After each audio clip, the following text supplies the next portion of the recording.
Good morning, ladies and gentlemen. The October 15th, 2008 meeting of the City Council is called to order. This meeting has been properly noticed and posted in compliance with the open meeting law. These proceedings are being presented live on KCLV Cable Channel 2 and are closed captioned for our hearing impaired viewers. The council meeting, as well as all other KCLV programming, can be viewed on the city's website at www.kclv.tv. The proceedings will be rebroadcast on KCLV Channel 2 and the web the Wednesday of the meeting at 8 p.m. and also on Friday at 4 a.m., Saturday at 7 p.m., Sunday at 7 a.m., and the following Monday at 1 p.m. We make this a precautionary announcement that these council chambers have a state-of-the-art fire detection and sprinkler system, so if an alarm should go off, please exit through the exit doors, and our marshals will tell you when it's safe to re-enter. There's no reason to believe that this would take place, but we are asked to make this announcement at each meeting.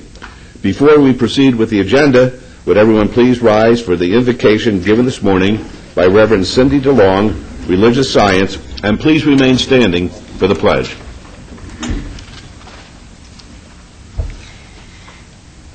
As we come together this morning, we are grateful to acknowledge that one higher power, worshipped in so many traditions, in so many languages, in so many different places. We're grateful to acknowledge that that power dwells within us and is present in this very room. We ask the blessings upon the proceedings of this day, that each one who participates is led to do so in truth and honor and integrity. We are grateful to acknowledge the citizens of our city. We're grateful for the educators who give them of themselves for the better education of our children, the future of our city. We're grateful for our employees who are acknowledged not only quarterly but every day through the work that they do in support of our government and our population. We're grateful for each one here who participates in the governing of this community. And we ask that we be guided each day through all of our activities for the highest and greatest good for all concerned. We ask blessings upon those survivors of breast cancer who fought and won, for the families who have battled with them. We ask blessings also for the families who remain behind those who lost that battle. We're grateful for every moment that we may acknowledge a victory. We're grateful for that presence that stays within us, that stays around us, that guides us and protects us, and we are grateful every moment to be a part of this land, this community, and to grow within, to grow without, to become the best that we are. For all of these things, we are grateful and say amen. Amen. I pledge allegiance to the flag of the United States of America and to the republic for which it stands, one nation, under God, indivisible, with liberty and justice for all.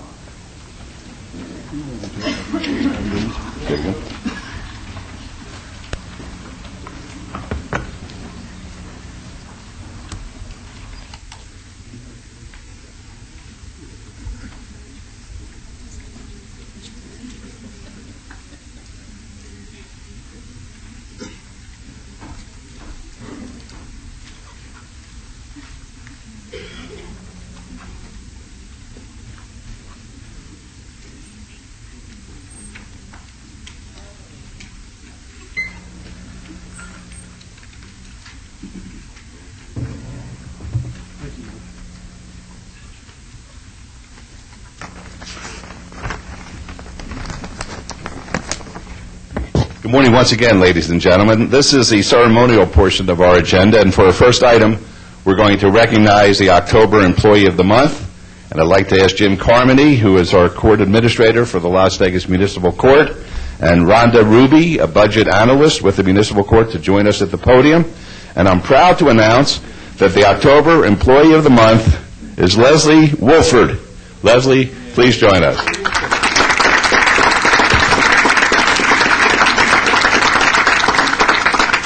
Leslie's employed as an account technician with the Municipal Court and has been with the city since December of 1989. While Leslie is known as a consistently diligent and hardworking employee, she recently went above and beyond the call to make the city more efficient. Leslie took the initiative to save the city more than $400 a month by emptying out 2 off-site storage units and getting the contents moved to the city's west facility. And this took nearly 7 months and involved doing an inventory of more than 1,200 boxes, entering information into our computer system, and then coordinating with the city clerk's office on document pickup and outdated document destruction. After this work, she would then go back to the office to do her regular revenue transaction audits. So on behalf of the entire City Council, we'd like to congratulate Leslie on being named the October 2008 Employee of the Month, and along with this beautiful plaque that you have, you're going to receive a $100 Visa gift card, compliments of the Nevada Federal Credit Union, and a 1-year membership to 24-Hour Fitness, courtesy of the 24-Hour Fitness and the Mulaski Group. Congratulations.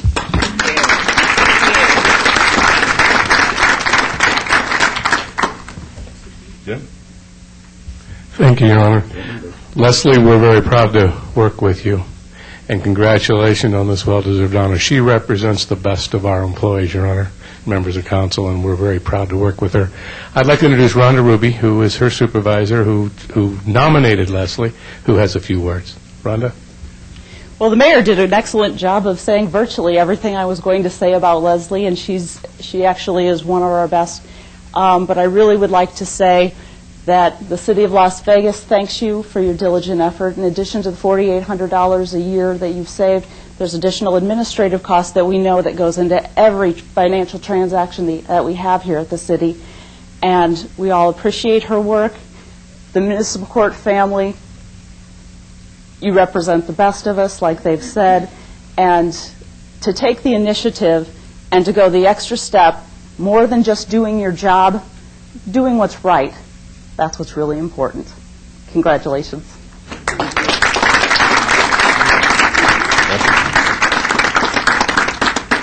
Your turn. You know, this comes at a really good time. Thank you. Thank you. That's very nice.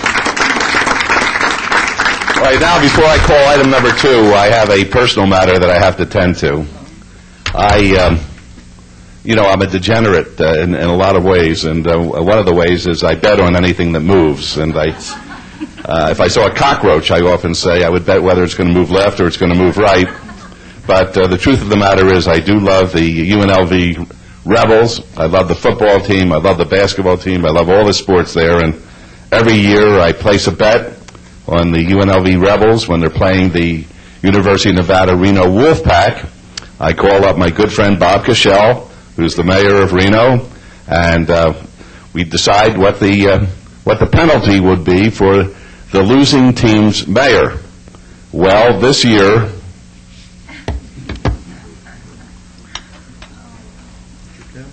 oh boy.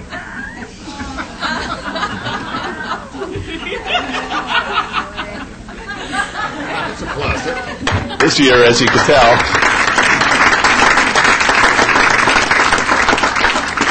I have to wear the Wolfpack helmet, which I'm advised will be broadcast all over Reno tonight. But more unfortunate that because I am a penurious mayor, which means I'm a little cheap, we had a second part of the bet, and that was that we would give $200 check to the other mayor's, the winning mayor's favorite charity. And Mayor Cashell is not a good sport. Mayor Cashell is a very bad winner. Mayor Cashell knows how to rub a guy's face into it. He asked me to write a check for $200 to the University of Nevada Reno Wolfpack Booster Club. So,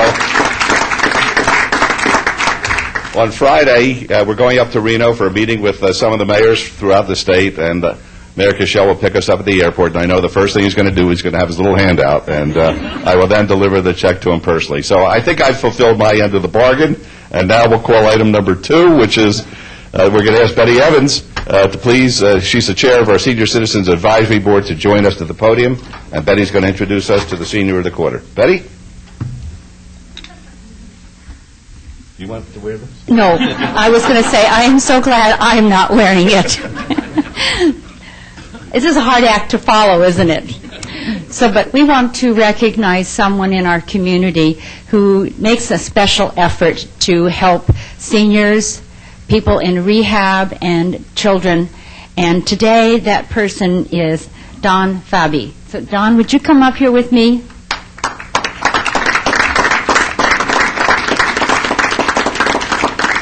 Don, would you like to wear it? No, I must still a rebel guy. Well, Don was nominated by the Doolittle Center for his efforts in gardening. He's a master gardener, and he works with seniors to grow, listen to this, food, peanuts, sugar cane, beets, sweet potatoes, cotton, soybeans, okra, and potatoes. He also teaches them the skills to take these growths that they're growing and take them to gardening shows and win awards. So how many awards did you win the last time you went? We had 19 entries and got 23 awards. So that's a pretty good number, right? So what are those kind of based on, like the size or? Edibility, these are all vegetables. So it'd be taste and color. I'm sure that's part of it. They have grown over the last few years a ton of food. How much is a ton? 2,200 pounds. I think. Yeah. Close to That's a lot of food. That's a lot of food. He also takes kids with the Head Start program and teaches them how to grow food so they can plant gardens and reap the harvest. And also, this is dear to my heart, is that he helps people that have had head traumas and strokes and teaches them, again, how to utilize their limbs and their brains and grow food. So it's my privilege then to honor you today as Senior of the Quarter.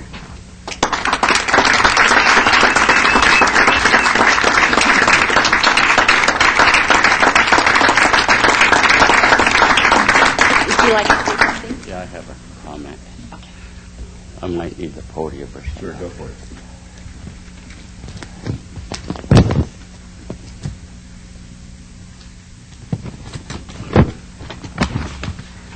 Yeah, first I'd like to thank our mayor, Oscar Goodman, the city council, and the City of Las Vegas Citizen Advisory Board, Betty Evans, for this award of recognition.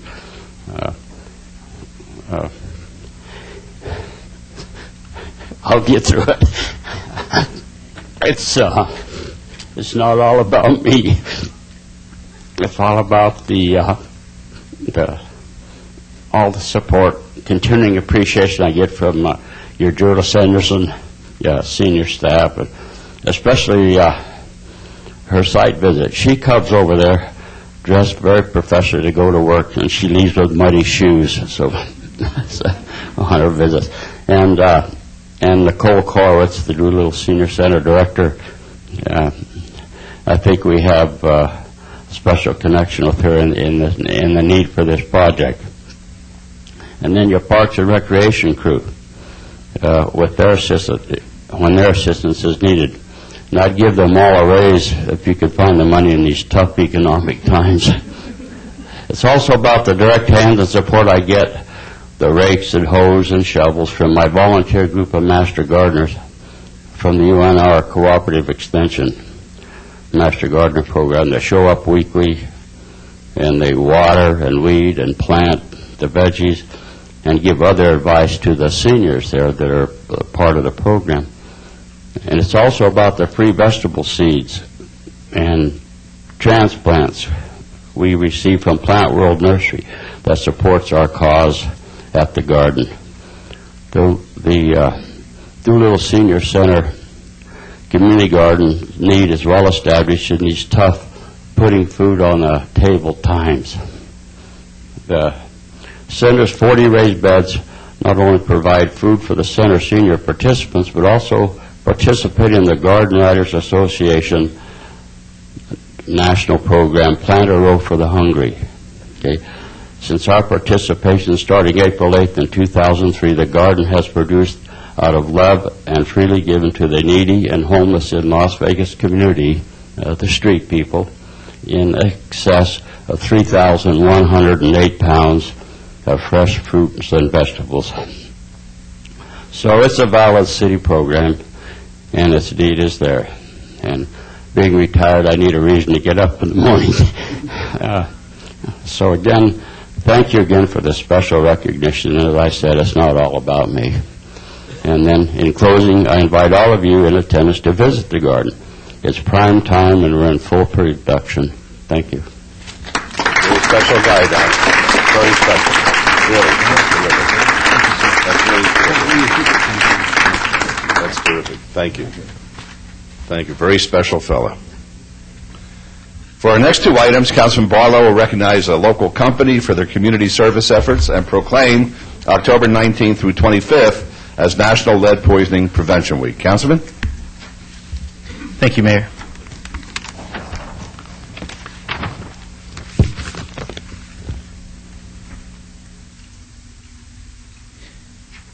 Today I stand before you to bring awareness to an issue that a lot of youth in our community face today, specifically those who reside in inner city communities.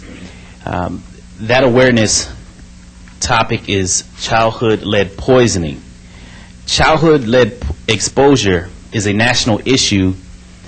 Lead exposure can hamper the ability of children to learn or develop properly. Damage from the lead exposure is tragically irreversible. The issue of lead exposure has been around for many years. Cities in the Midwest and eastern areas of the country have been dealing with the lead paint found in housing built from as early as 1978. These cities have taken strong measures to protect children from becoming exposed to lead. Many people believe Nevada does not have lead problems. In 2006, the Centers for Disease Control approved a grant to the Southern Nevada Health District to eliminate lead exposure as a public health concern for Nevada's children. Through a strong collaborative effort, the Childhood Lead Poisoning Prevention Program is educating healthcare professionals and the general public on the effects of lead exposure on children 6 years and younger. On behalf of the Mayor and City Council, I would like to salute the Southern Nevada Health District Childhood Lead Poisoning Prevention Program for its efforts towards making Nevada's children lead-free. We recognize the National Childhood Lead Poisoning Prevention Week from October 19th through October 25th, 2008. And I invite all of you to attend the Lead Childhood Poisoning Education Program and screening events throughout the city. And at this time, I would like to acknowledge Dr. Sands from the Southern Nevada Health District, as well as Dr. Keith Zupnik. Thank you so very much for being here. And on behalf, go ahead and give them a round of applause.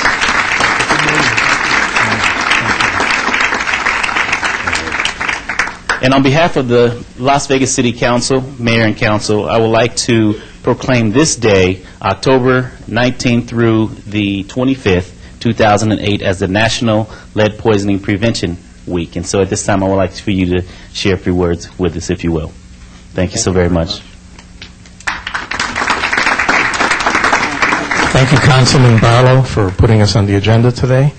Thank you, Mayor Goodman and members of the City Council. I don't want to take too much time right now to say much about the program, because later in the morning I'm going to give you a short introduction to our lead program. I think we can answer all those questions now, but I can tell you that it's a great honor and pleasure to have our community leaders backing this program. It is an important program, and it's taken a long time for us to receive this program, but we're finally being recognized as having a lead problem in the state of Nevada. And all I'm going to urge you now at this point is, if you have children 6 years or under, get them lead tested so we can determine the nature and extent of this problem, and we can do the right thing together. Thank you very much. Thank you. Dr. Sands, would you say a few words? I just want to echo Dr. Zupnik's comments as well. Appreciate the recognition of National Lead Poisoning Prevention Week by the City Council. As you said, obviously this is a big public health problem in many communities in the nation. Out west here, it looks much different than it does look back east, where most of the sources that we see here, and Keith will be talking more about that during his presentation, are really non-traditional sources, mostly consumer items, household items, and so that's why we're working together with the School of Public Health and University of Nevada, Las Vegas, and our environmental health staff for next week to, as part of one of our activities, to invite members of the community to bring their different household items that they may want to get tested or screened for lead when we over at the health district, 625 Shadow Lane, from 8:30 to 4:30 p.m.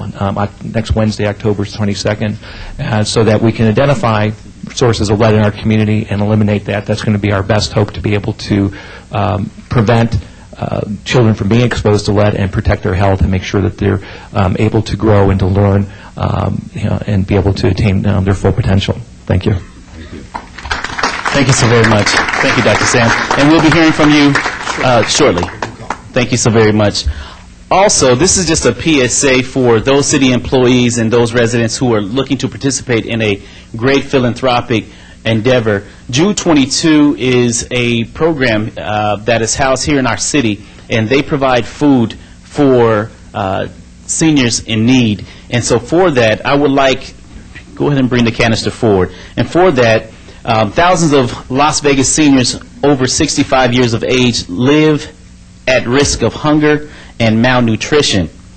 Many of them live in fixed income and are forced to give up food in order to keep a roof over their head to pay their expensive medication bills. The City of Las Vegas employees can help the Las Vegas seniors in need by donating non-perishable goods to Jude 22 Senior Nutrition Program from October 15th through November 3rd. The food pantry at Jude 22 gives seniors an opportunity to obtain food even when they don't have money. If they are able to eat, they are able to remain healthy and independent. Jude 22 is a nonprofit organization serving low-income individuals who are 60 years old and older.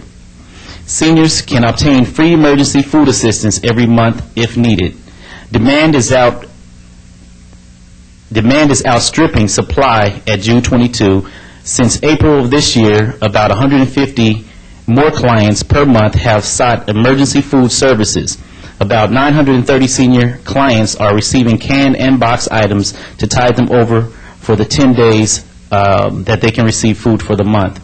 Many more seniors are on the waiting list because Jude 22 is unable to serve them. So with that being said, on the 10th floor, on the 2nd floor, and in the basement of City Hall, we are asking all employees to please go into your cupboards and bring your non-perishable canned goods and drop them in the container, and it will be labeled on the 10th, 2nd, and in the basement. And please contribute so that we may do our part as community to give back to the seniors to make sure that they have food, specifically during the economic downturn of our economy, of what we face today. We want to make sure that our seniors are taken care of. So please bring your non-perishable canned and dry goods and drop them off in the bin located on the 10th, 2nd, and in the basement. Thank you so very much for allowing me that opportunity to plug Jude 22. And let's give them a round of applause. And please bring your canned goods and donate.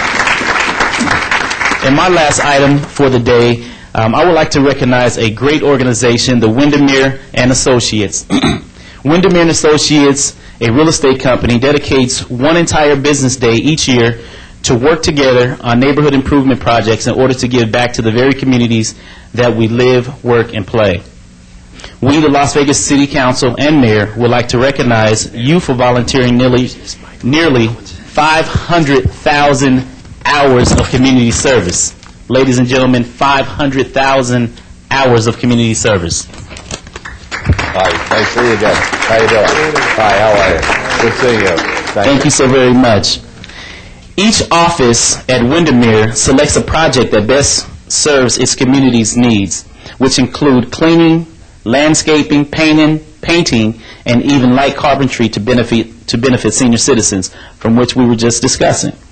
They call this Community Service Day, and we'd like to recognize them for making a difference here in the city of Las Vegas.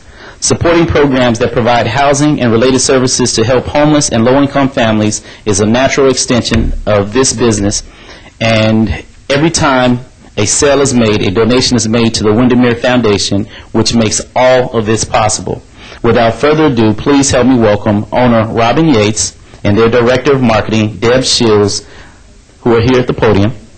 Deb has worked closely with my office to assist me with the Clean Ward 5 campaign, which the Clean Ward 5 campaign is a push for all neighborhoods, assisting with neighborhood services, my office, to clean the trash, debris, and glass from the streets, as well as rid the community of graffiti. And so with that, Windermere has teamed up with us, and we've teamed up with them to do a project this Friday in support of the Make a Difference Day and the Clean Ward 5 campaign at the community at the corner of Lake Mead and Decatur, which will be out there October 17th with Windermere's assistance, and we'll be cleaning up over 400 homes, the streets, repainting the red curbs, repainting the fire hydrants, and also stenciling the addresses back on the face of the curb to provide more visibility for our law enforcement as well as the ambulance to get to our homes at a much quicker response time. So with that, I would like to present you with this proclamation on behalf of the Mayor and the City Council, and we are going to proclaim this day in the City of Las Vegas the Windermere Foundation Day in the City of Las Vegas, and so we will ask that all of you all help in recognizing them at this time. Thank you so very much. Thank you so much. Thank you very much. I'm Robin Yates, and this is Deb Shields, who is really our coordinator for the event. And first of all, I just want to say thank you and recognize all the other organizations, because there really are many of them in the city of Las Vegas that serve the community through various ventures like this. And for those community or those organizations that haven't done something like this, we really encourage you to get with your staff and come up with a project, maybe work with the city, and give back to the community for one day, because I can tell you it is a feel-good day. This is the 5th year that we've done it, and there isn't anyone in our organization that would miss it, because it feels great, it's fun, and we're blessed to be able to do this. So, How many employees will you be bringing? we'll be bringing at least 50, between 50 and 75. So we'll get a lot of work done. Absolutely. So thank you. Thank you. And I would like for Deb to say just a few words, if you will. Thank you. Thank you so very much. I just want to thank everybody for this day, and we look forward to Friday working with you. And thank you again. All right. Congratulations to you. Thank you, Mayor. Thank you very much. For our next two items, Councilwoman Tarkanian is going to recognize October as Breast Cancer Awareness Month, and also to honor a local teacher for earning a national award. Councilwoman? I wonder if I could have Penny come up here, please.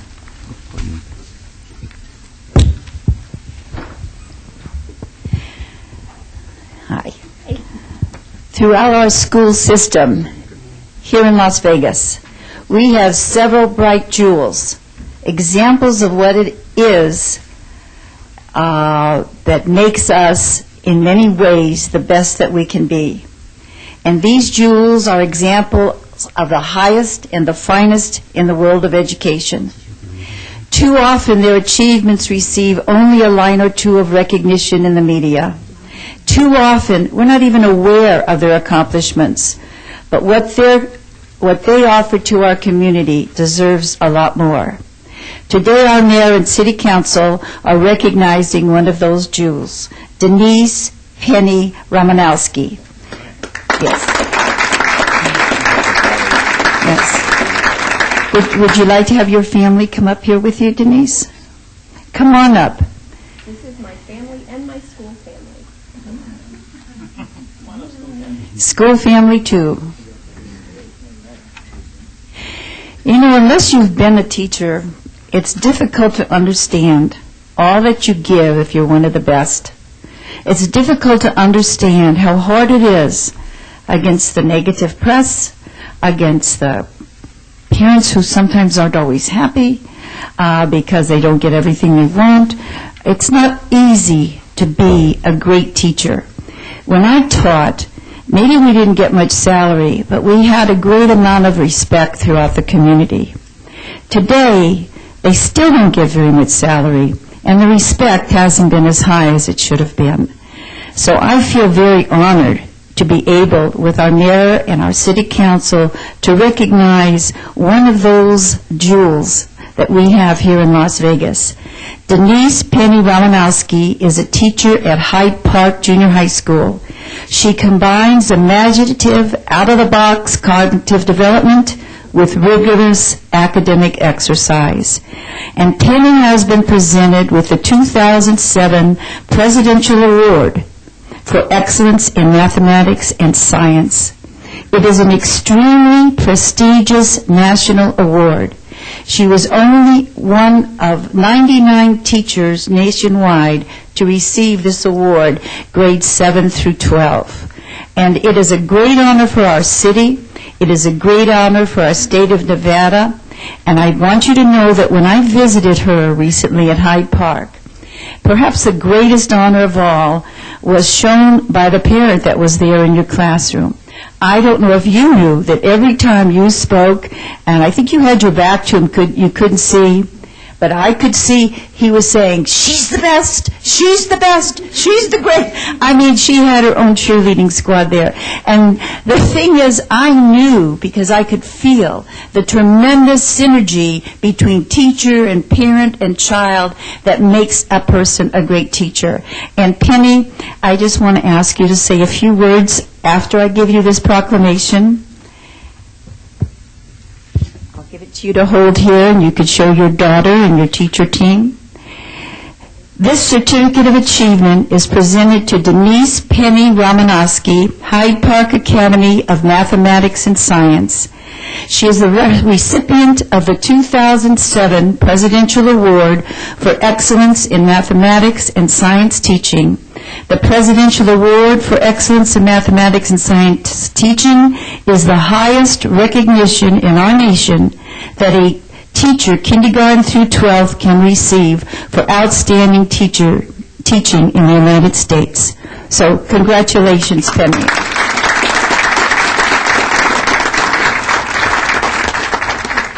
Okay, so I guess you guys didn't get the memo that it's dressed like a rock star day at Hyde Park. I feel a little underdressed. Well, I just wanted to say that I really think teaching is easy. The kids like to learn. It's really just about finding the right avenue, something that they want to apply it to. So since this seems to be the place to do plugs, we're going to do a plug right now. And what I'm currently working on, or what my students are currently working on in their geometry class, is they are planning and building a full-size, portable, 18-hole miniature golf course. And they are going through the process of the whole thing, planning it, scale drawings. We have wonderful organizations throughout the city that are willing to get involved. Lowe's, for example, has donated $1,000 worth of materials for the students to build, as well as providing us an opportunity to build in their parking lot and give us electricity and to do the cutting so I don't have to endanger my students, which is a good thing. And this is a fabulous project that the students have planned to actually give back to the community by taking it on tour. And so after the miniature golf course is built, they are going to take it on tour. It's going to be called the HPMS Tour, Hyde Park Middle School. And they plan on taking it to field days in elementary schools and setting up learning stations to make learning more fun for the students in the elementary schools as well. So it's just about finding the right way and getting the kids to love what they're doing, and teaching is a piece of cake.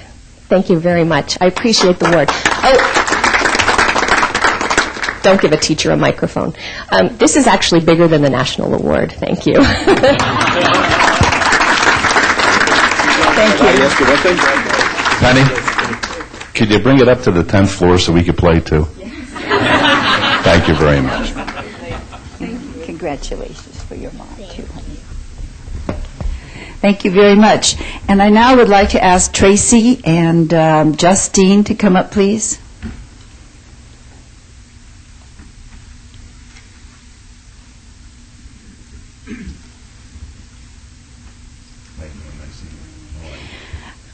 I'm combining a couple of recognitions at one time here. Tracy Stuckey Arena is the Nevada Cancer Institute's breast imaging supervisor and represents those serving our community to eradicate breast cancer. And Justine is a cancer survivor, and she's going to be honored also. I'd like to read what we have said about about Breast Cancer Awareness Month and also the Nevada Cancer Institute. And if I could have the, yes, okay. We will hand this to you, and this is what we have in honor of what you're doing here in our community, and I'd like to read in full this proclamation. Whereas in honor of Breast Cancer Awareness Month, Nevada Cancer Institute is being recognized today. And whereas Nevada Cancer Institute, founded in 2002, is a research-linked, patient-centered, comprehensive cancer facility committed to groundbreaking methods of prevention, detection, and treatment of cancer. And whereas because the American Cancer Society stated that Nevada has one of the lowest mammography screening rates nationally, with breast cancer as the most prevalent cancer in our state, with 1,180 new cases diagnosed per month and 330 deaths per year. And whereas Nevada Cancer Institute, as the state's designated cancer institute, wants to assure that preventative screenings are available to all women, and I'd like to say men also, because I was reminded by our good councilman, Gary Reese, who had had cancer in his family and who had friends, male friends who had cancer. So it's for both men and women. But they'll make it available to all men and women, including the uninsured. And whereas Nevada Cancer Institute recently built a mobile Hope Coach, which contains a digital mammographic unit and other new resources which bring private screenings, private screenings, so you don't have to be embarrassed. You're in where you can feel comfortable, for breast cancer and other forms of cancer directly into the communities of Nevada. And therefore, we, the mayor and members of the Las Vegas City Council, do hereby take great pride in proclaiming October 2008 as Breast Cancer Awareness Month. And I want you to notice the pink ribbons, the pink bracelets our council is wearing. And I also want you to know that we have a couple of councilmen who even wore pink ties and shirts, and they want to show you that they are alert to Breast Cancer Month.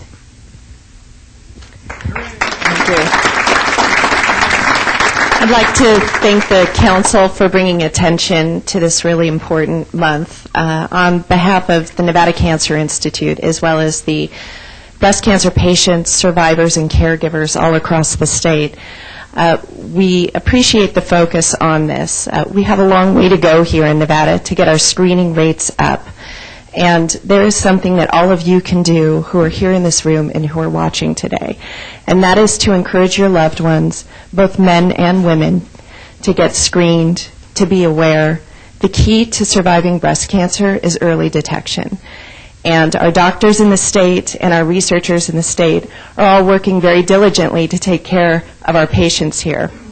But what we also need is for every citizen to do the most that they can do in the fight against breast cancer as well, and take care of themselves and encourage their family, friends, and loved ones to get the screening that they need as well. So thank you.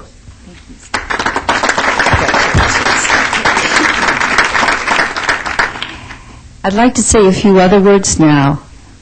You stay here. Over the past few years, life has taken on many different hues for Justine Harrison, who's with us today. But one of the most important for this young breast cancer survivor has been that she has helped numerous other women by directing them to Think Pink. Think Pink, of course, is the initiative that raises awareness about breast cancer prevention and what we're emphasizing today.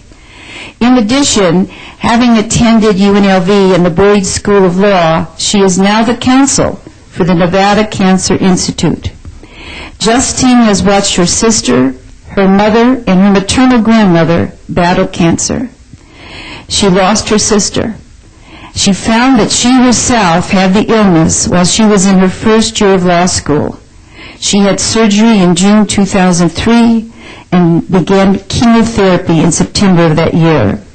She is now a caregiver for her mother and counsel for the Cancer Institute.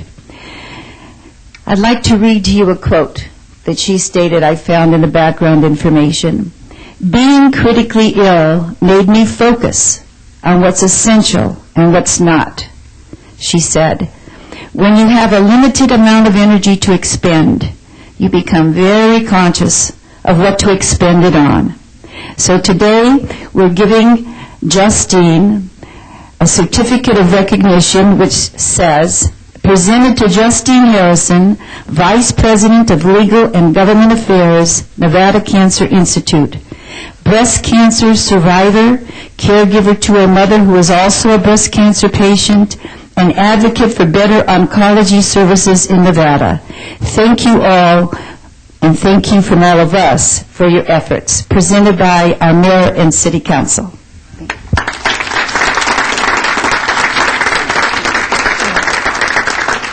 Again, I'd like to just say thank you. There are a lot of us who've been touched personally through this, and one of the ways that we can work together with the providers in our community is to ensure that we get correct imaging and get the screening we need. And I'd like just Tracy Stuckey to say for a moment about the screening that is available here in Nevada.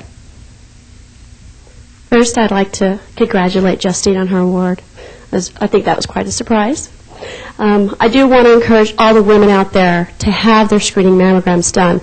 I realize that sometimes it's not the most comfortable thing to have, but a few moments of discomfort is definitely worth your life. We don't have to die from this disease.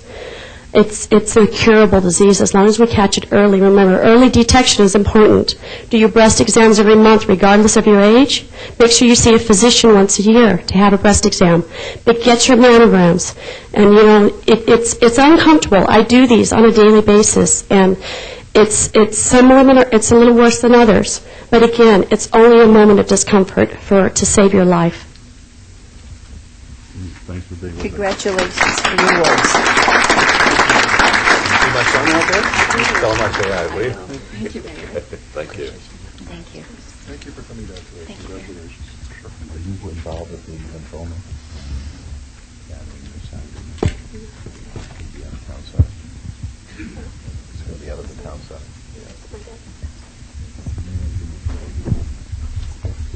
Thank you very much. Okay, that's it. Beth, thank you.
Okay, folks. Item number 11, any items from the morning session that the council, staff, and/or the applicant wish to be stricken or held in abeyance to a future meeting may be brought forward at this time. Mayor Pro Tem. Thank you, Your Honor. We have item number 24, consent item, award of agreement number 090059-DC, construction management agreement for Jones Boulevard Elkhorn to Horse Project. Staff's asked to strike. Item 48 is a discussion item, temporary approval of a new Class 3-A second-hand dealer license doing business at Glitter to Green, 632 Canyon Green Drive. Staff wants that to be held in abeyance until our November the 5th, 2008 meeting. And number 53 is a 6-month review of temporary supper club license doing business at Calais Jazz Club, 4760 West Sahara Avenue, Suite 13. Staff would like that to be held in abeyance until our 11/5/2008 meeting. And item number 57 is R41 2008. Staff's asked to table.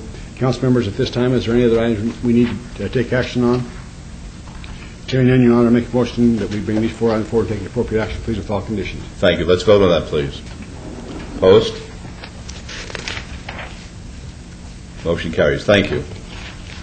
Items 13 through 40 are on the consent agenda. They're considered to be routine.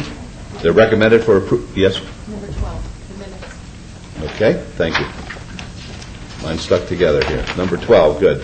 Approval of the final minutes by reference to the regular City Council meeting of September 17th, 2008. Yes, Your Honor. No additions or deletions. I make a motion for approval of minutes, please. Thank you. Let's vote, please. Opposed? Motion carries. Thank you, Ms. Bridges. Items 13 through 40 are on the consent agenda. They're considered to be routine. They're recommended for approval by the departments and may be enacted in one motion. Are there any items that the council wishes to bring forward at this time? How about you, Mr. Vincent? Yes, Your Honor. Mark Vincent, Director of Finance and Business Services. I'd like to bring item 39 forward. All right. Any other items? Mayor Pro Tem? Yes, Your Honor. Let's make a motion to approve items 13 through 40, acceptance of item number 24 and number 39, with all conditions, please. All right. Thank you. Please vote. Opposed? Motion carries. Thank you. Item number 39 is R54-2008, approval of a resolution to seek approval from the Clark County Debt Management Commission to issue general obligation bonds in an amount not to exceed $155 million to construct a performing arts center in Union Park, and this is in Ward 5. Mr. Vincent. Thank you, Your Honor. This item was obeyed from the last meeting, and we would like to have this item tabled.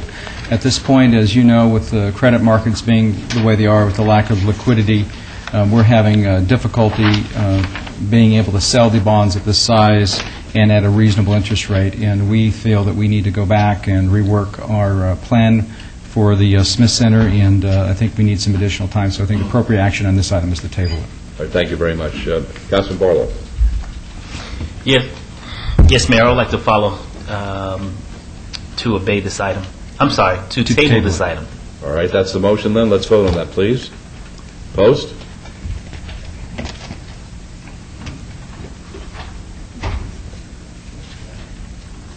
Motion carries. Thank you.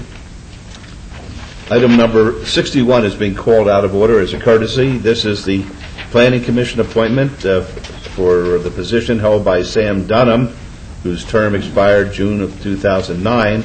Mr. Dunham resigned on October the 10th, 2008, and Councilman Ross at this point in time is going to recommend a new appointment for the Planning Commission representing his interest and the interests of his ward. Councilman Ross. Thank you, Your Honor. At this time, Your Honor, I'd like to bring Keen Ellsworth forward. And Keen, would you bring your wife, Sunny, as well? And Mayor and council members, as they approach the podium, I want to express my great appreciation to Commissioner Sam Dunham for his dedication and sacrifices he's made to the residents of this city, especially the residents of Ward 6. He's quite dedicated and devoted, and we'll be looking for other things for him to do. But at this time, Your Honor, if I may introduce Keen Ellsworth and his wife, Sunny, and I would move, Your Honor, to appoint him as the new Planning Commissioner of Ward 6. He lives in Ward 6. He lives in Nara, as a matter of fact, one of the more outspoken homeowners associations throughout the city, and is fully aware of what's going on in our great city, especially in the Northwest. He has 7 children, am I correct? That's correct. I didn't add any, did I? No, 2 are off to college, but 2 off to 2 college. and 5 are still at home. Well, and that alone, between him and his wife, and I asked Sunny to be here too because I need her commitment. Put it on the record if you I want. want it on the record. But Keen's got, the Ellsworth family has 7 children. They're dedicated, devoted members of our community, and looking forward to his participation representing the residents of Ward 6 on planning issues. Now, Sunny, could you come to the microphone there? Do you know what he's getting into? Not exactly. Probably best that way. Well, you will soon learn, and you will recognize that his service in this area is important to this community. I appreciate your supporting him and sustaining him in this position. And you do, don't you? Sure. On the record, King. It's on the record. Thank All you. right. I really appreciate that. And that's all I have, Your Honor. All right, very good. We'll take that as a motion. Let's vote, please. Opposed? Motion carries. And Ms. Ellsworth, I just want you to know that your husband will probably be working, Careful, Mayor. Be careful. about 40 hours a week in preparation, and he gets the big bucks for this. I think about $85. Is that I think it's only 80, but 80? I think it covers it, yeah. I'm going. You come to me if you need the extra 5. Okay. I will. Congratulations. Thank you. Thank you all. Okay. Item 41 is a public hearing to consider the report of expenses to recover costs for abatement of nuisance at the vacant lot located north of Buffalo Road and Oakey Boulevard in the amount of $428 and assess a maximum of $65,550 in daily civil penalties. The property owner is trustee Clark County Treasurer, care of Corvial LLC. This is in Ward 2. It's a public hearing. If I could, Your Honor. Yes. I would just like to ask Mr. Smith at this time, all these foreclosures that these banks have in the city of Las Vegas, do we have a record of those, and is there anything that we can get the banks to do to get the trees and the landscape watered? And I've got some in my neighborhood that nobody's taking care of them. They're going to become into a dilapidated. I think when people buy a home, they would like to buy a home that has mature landscaping, or at least a live landscaping. And is there anything we can do to make these banks that are taking these houses back in foreclosure to maintain the landscaping? On the ones that Mayor and Council Devin Smith, Manager of Neighborhood Response, on the properties that we're made aware of that this is in fact taking place, we are making contact with the banks and holding them responsible for those properties. There again, if they don't take care of the properties, we move in on them, we do what we need to do, and then we lien the property for that amount. Thank you, Your Honor. Thank you. Yes, Again, Devin Smith, Manager of Neighborhood Response. I'm going to ask that these 3 items, these are 3 parcels in conjunction with each other. This is 3 different parcels, but basically one case.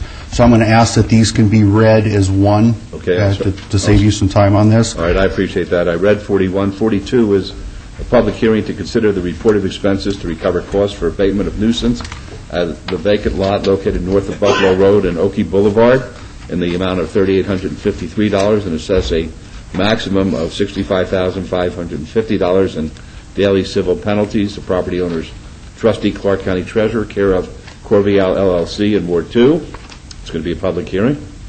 43 is another public hearing to consider the report of expenses to recover costs for abatement of nuisance at the vacant lot located north of Buffalo Road and Oakey Boulevard in the amount of $3,508 and assess a maximum of $65,550 in daily civil penalties. Property owner's trustee Clark County Treasurer, care of Corvial LLC. This is in Ward 2 as well. These are all public hearings which are now declared open. Yes, Mr. Smith. Again, Devin Smith, Manager of Neighborhood Response. The condition and the purpose and background of this property is the condition of the property was a public hazard and an attractive nuisance. The Department of Neighborhood Services declared the property in violation and started legal notification. When no corrective action was taken nor an appeal filed, the Department of Neighborhood Services hired Level X Incorporated to remove all refuse and waste from all the areas on the vacant lots, remove all weeds and grass in excess of 8 inches in height. install fence around the entire lot, and post signs, no trespassing, no dumping. To date, there have been 5 inspections conducted at this location. The value of this property based on the sale date of December 2003 was $820,000. The recommendation is that the City Council approve the report of expenses, and I will break these down for you momentarily, for the invoices to Level X Incorporated and assess civil penalties in a maximum of $65,550. As a breakdown of that would go would be on item number 41 would be $4,428. On item 42 would be $3,853. On item 43 would be $3,508 for a total of $11,789. All right, thank you very much. Are there any questions of Mr. Smith? Yes, sir. I'd be happy to hear from you, sir. Thank you, Your Honor. Bob Olson of Greenberg Trareg on behalf of Tom Grimmett. Mr. Grimmett was the court-appointed receiver for Corvial. This property was sold at a foreclosure sale on April 29th of 2008. The successful purchaser at the sale was 2 entities, J&D Financial Services, which purchased an 87.5% interest in the property, and Fisher Investments Incorporated, which purchased 12.5% of the property. I was provided with copies of the trustee's deed upon sale by their counsel yesterday, Mr. Gary Schnitzer. Mr. Grimmett, who I represent, was the court-appointed receiver. He was charged with trying to sell the property. It's vacant land, produces no income. Mr. Grimmett, given the state of the economy, especially our real estate economy, was unable to sell the property, and it went back to the lenders at a foreclosure sale. I don't know if the lenders have been provided notice with this. I don't know. Mr. Jervik, it would appear that the lenders would probably be the ones responsible for the condition existing.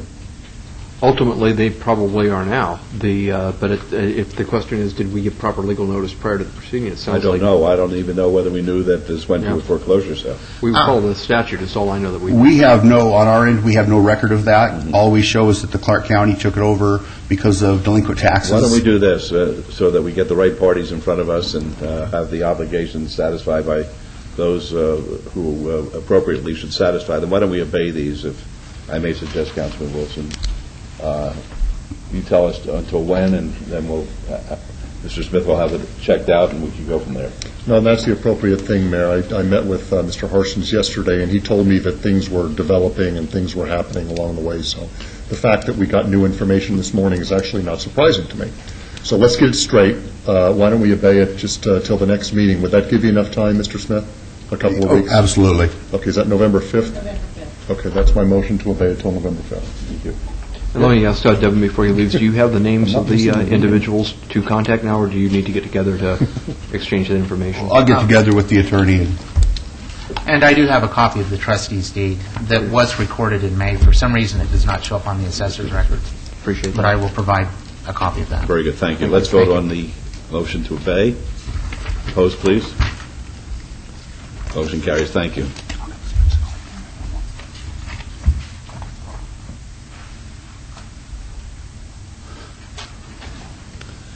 All right, item 44 is a public hearing to consider the report of expenses to recover costs for mitigation abatement of vacant or abandoned building located at 1008 Norman Avenue in the amount of $4,541.35, and to assess a maximum of $217,891.35 in daily civil penalties.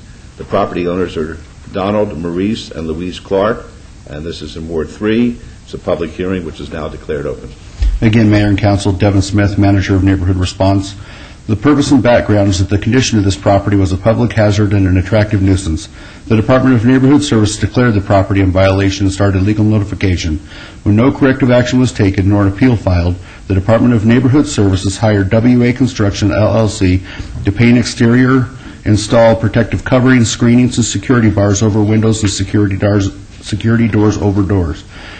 Remove refuse, waste, debris, and vegetation. To date, there have been 14 inspections conducted at this location.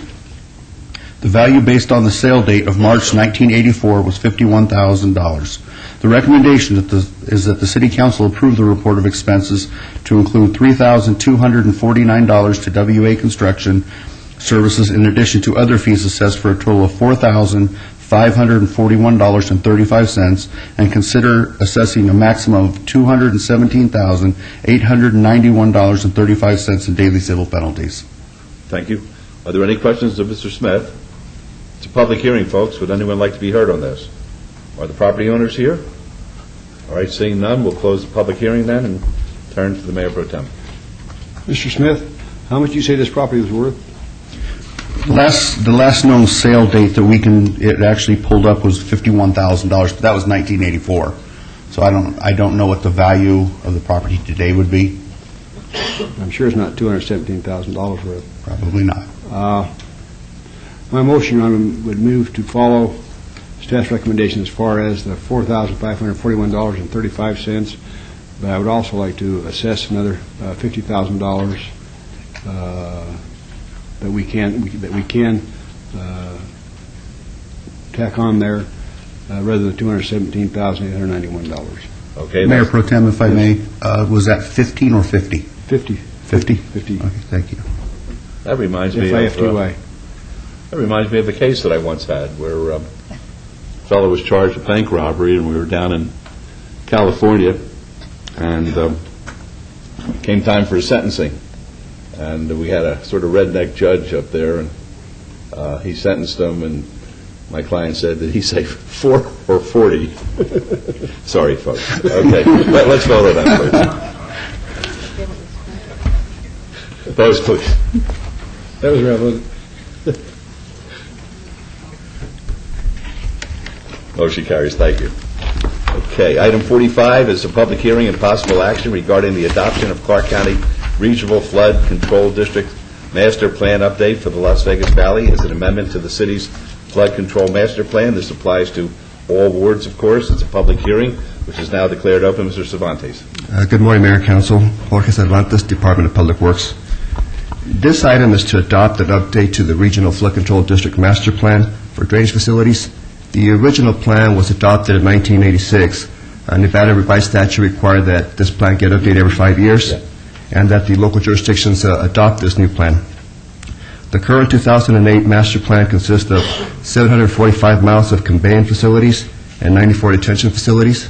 To date, approximately 386 miles have been constructed, as well as 65 detention basins, with a investment of approximately $1.1 billion of the Regional Flood Control District funding. With us today in the audience is Gail Frazier, General Manager of the Regional Flood Control District. I'd be glad to answer any questions you all may have specific to the plan. Thank you, Mr. Cervantes. Mr. Frazier, would you like to be heard? No? Okay. The chairman, of course, of the Flood District is our own Councilman Larry Brown. He took a duck. He took a duck on this one. That's true. That's all right. No, he's doing important business in the back there. Okay, I was just indicating that you are the chair of the Regional Flood District. So, thank you, and I was watching that in the back room. Very good. Are there any questions of Mr. Cervantes on this? All right, folks, it's a public hearing if you'd like to be heard. All right, seeing none, we'll close the public hearing then. And Mayor Pro Tem? Councilman Brown. All right, Councilman Brown, can you make a motion? Mayor Pro Tem, please. Mayor Pro Tem, can you go make ahead, it? please. Councilman Brown, would you make it? Mayor Pro Tem. Yes, I would move to follow staff's recommendation. I think that Councilman Brown has certainly done a good job chairing this committee. I know that back 30 or 40 years ago, we had a lot of floods in Las Vegas, and we've had all this growth. We've had new housing projects. We've had commercial projects, and you'd think that it would really erode our processes, but it hasn't, and our processes has kept the flooding down to hardly anything anymore. So, Mr. Fraser, you're to be commended along with Councilman Brown and the rest of the committee on what they've done as far as flood control that we have in the city of Las Vegas and Clark County. I move to follow staff's recommendation for approval of this item. Thank you very much. Let's vote on that, please. Opposed? Thank you. Motion carries. Thank you. Item 46 is a public hearing to determine the advisability of granting a telecommunications service franchise to Wiltel Communications LLC pursuant to the purpose, character, term, time, and conditions of the proposed franchise agreement. This is a public hearing. which is now declared open. Who's going to make the presentation on behalf of the city? I thought it was Mr. Vincent, but Let me introduce one of the newest members of the City Attorney's Office. Chris Ware has moved from Finance and Business Services to our office, and he is here to make any presentation necessary today and answer any questions. Very good, Mr. Ware. Mayor, Council, this is a franchise agreement for a telecommunications provider.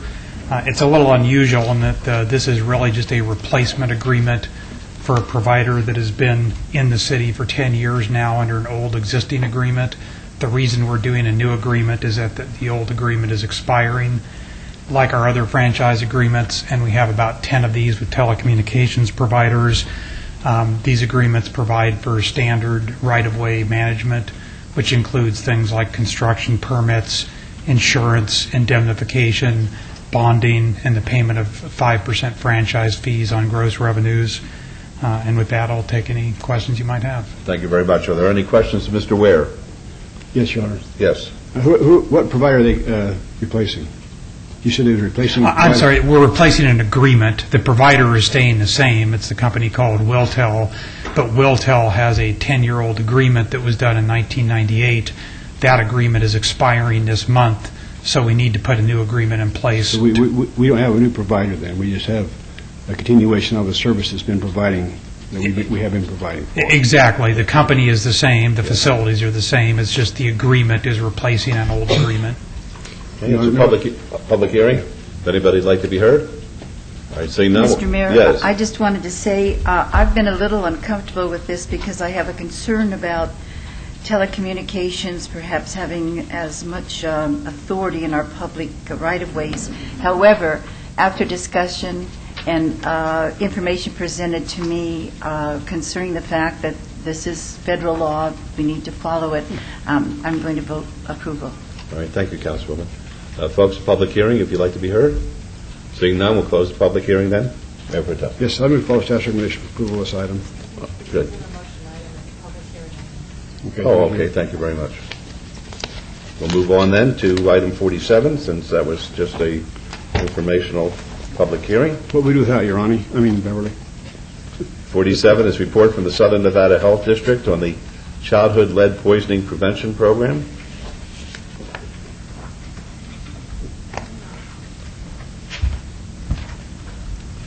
Mayor Goodman, members of the City Council, I'm back. I'm going to try to give you a brief overview of what the Childhood Lead Poisoning Prevention Program. Identify yourself for the record, though. Yes. Thank you. Thank you. I'm Dr. Keith Zupnik, and I'm the project coordinator of the Southern Nevada Health District Childhood Lead Poisoning Prevention Program. In addition to being a retired physician, I'm a registered environmental health specialist, and I'm also a US EPA certified lead risk assessor.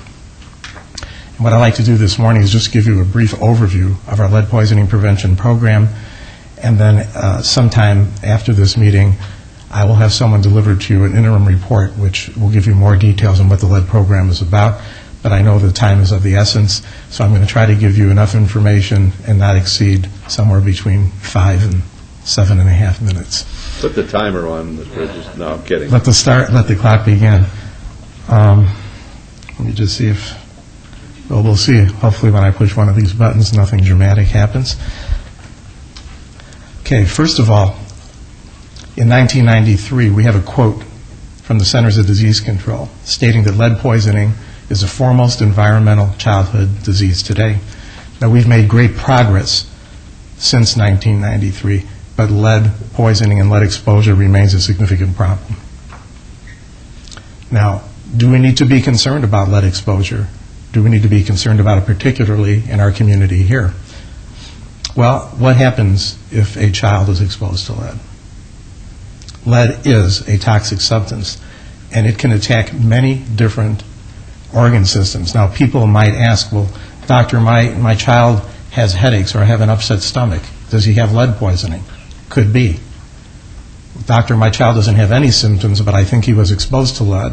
Could he have lead poisoning since he's asymptomatic, no symptoms? Could be. The only way we can find out is by getting a blood lead test. Now, we're really worried about the young children under the age of 6 because they're in a rapid stage of development. and their metabolism is working rapidly. So if they ingest a lead source, they absorb more of it than an adult would. And in particular, we're worried about his developing neurological system. In lay terms, we're worried about what's happening to the brain, the spinal cord, and even the peripheral nerves. Now, at very high levels, and fortunately we do not have cases like this in Clark County, you can have severe mental retardation, seizures, coma, and you can even have death. And in that case, there's certain chemicals or drugs that a physician would have to do on an emergency basis to lower that child's blood lead level, but he will still have damage to many of his other organ systems. But what we're more concerned about now is even below the Center for Disease Control level of concern, which is still at a level of 10, even below the level of 10, we still have many studies now to show that permanent brain damage is occurring, permanent IQ point loss, anywhere between 6 and 8 points of IQ, and that's a lot of IQ points, and they're never going to come back. And this could lead to, of course, learning disabilities, antisocial behavior, and there's many studies now relating lead poisoning and lead intoxication to juvenile delinquency later on in life. Now, how do children become exposed to lead? Well, traditionally, lead-based paint is a source, and this is what you hear about in the news back east, and we mentioned it before, because lead is a very, very useful commercial substance. It was very good in paint. It makes the paint more sturdy, more durable, resistant to moisture, mold resistant. The only problem is if you're exposed to that paint, it can kill you. Also in the past, and we phased it out, lead in gasoline. It was important because it made engines run smoother. And we even had lead in drinking water, which came from lead solder and piping, lead piping. And once again, I'm happy to report that in our community, we have not found any lead in the drinking water.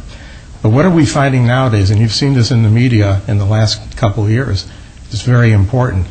We see lead in toys. And it's one thing if you have lead in a substance or in a material that's not made for children, but it's especially important if an object is designated for children and contains lead, because we all know that young children, what do? Everything goes in the mouth. And it's when they put it in their mouth, that's the main way that they can be lead exposed and lead intoxicated. We're seeing it in jewelry, and many cultures give jewelry to very young children. They even pierce their ears at a very young age. And again, if it goes in the mouth, it's a problem. Candies, many of you may remember when we had problems with the lead in Mexican candies. We still may have a problem with that. Two of the largest manufacturers of candies made in Mexico are American companies, Hershey's and Mars.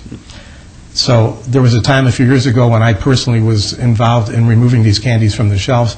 There have been improvements, but we still have to be concerned about this. Various types of pottery and dishes, home remedies. Some home remedies from certain countries, such as the ones you're seeing on the screen, Greta Arsicon, which is given for usually abdominal upset, have hundreds of thousands of times an acceptable level of lead for a child to consume. 1 teaspoon of this could be enough to cause a child to be in severe lead intoxication. And here's what I also wanted to strike home. Many common items around the house. I know when I was a kid, and they probably wanted me to be quiet, somebody would hand me their keys, the car keys, the home keys.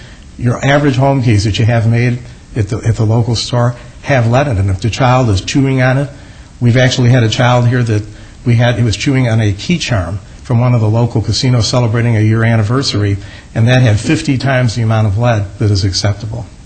So does Nevada have a lead problem? We're still trying to overcome the stigma from 1995 when the State Health Division said we don't have a problem. I'm not sure how they determined that. I've asked to see that study. It can't be produced. So we have to move on. We cannot get hung up. But we're still trying to overcome that stigma.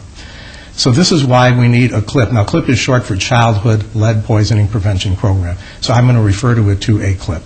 In the CLIP, we have a 5-year grant from the Centers for Disease Control. The state is allowing us at the Southern Nevada Health District to be their bona fide agent to develop the program and ultimately spread it to the state. It's very important, and I'm going to talk a little bit more about this, that we have community partners involved, because without the community, and that includes the city council, we cannot be effective. And what we want to do is we want to determine the nature and extent of the lead problem in these children 6 years or under. And the CDC has designated, again, the 6 years and under because they're the most vulnerable population. So what have we found so far? Now, if you look at this pie graph, if we were in New York or New Jersey or somewhere in the Southeast or Midwest, this graph would be just the opposite. The white area would be which we're referring to as paint, would be representing 75% of the lead sources, and the non-traditional sources would be 25%. But here in Nevada, we are, I don't want to say different, I used to say we're different, we're unique. And we're unique in the fact that we do not have a lot of lead-based paint here. We're not sure why. It's possible because we don't have to deal with moisture issues that much, that perhaps they use a lesser quality paint when many of the structures were built prior to 1978.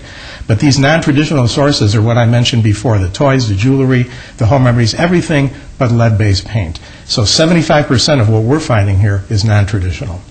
Okay, and I can tell you that we screened, and this is blood lead test screening, 15,000 plus children since the program began in July of 2006. We improved our screening from the first year to the second year by 73%. So we're definitely making progress.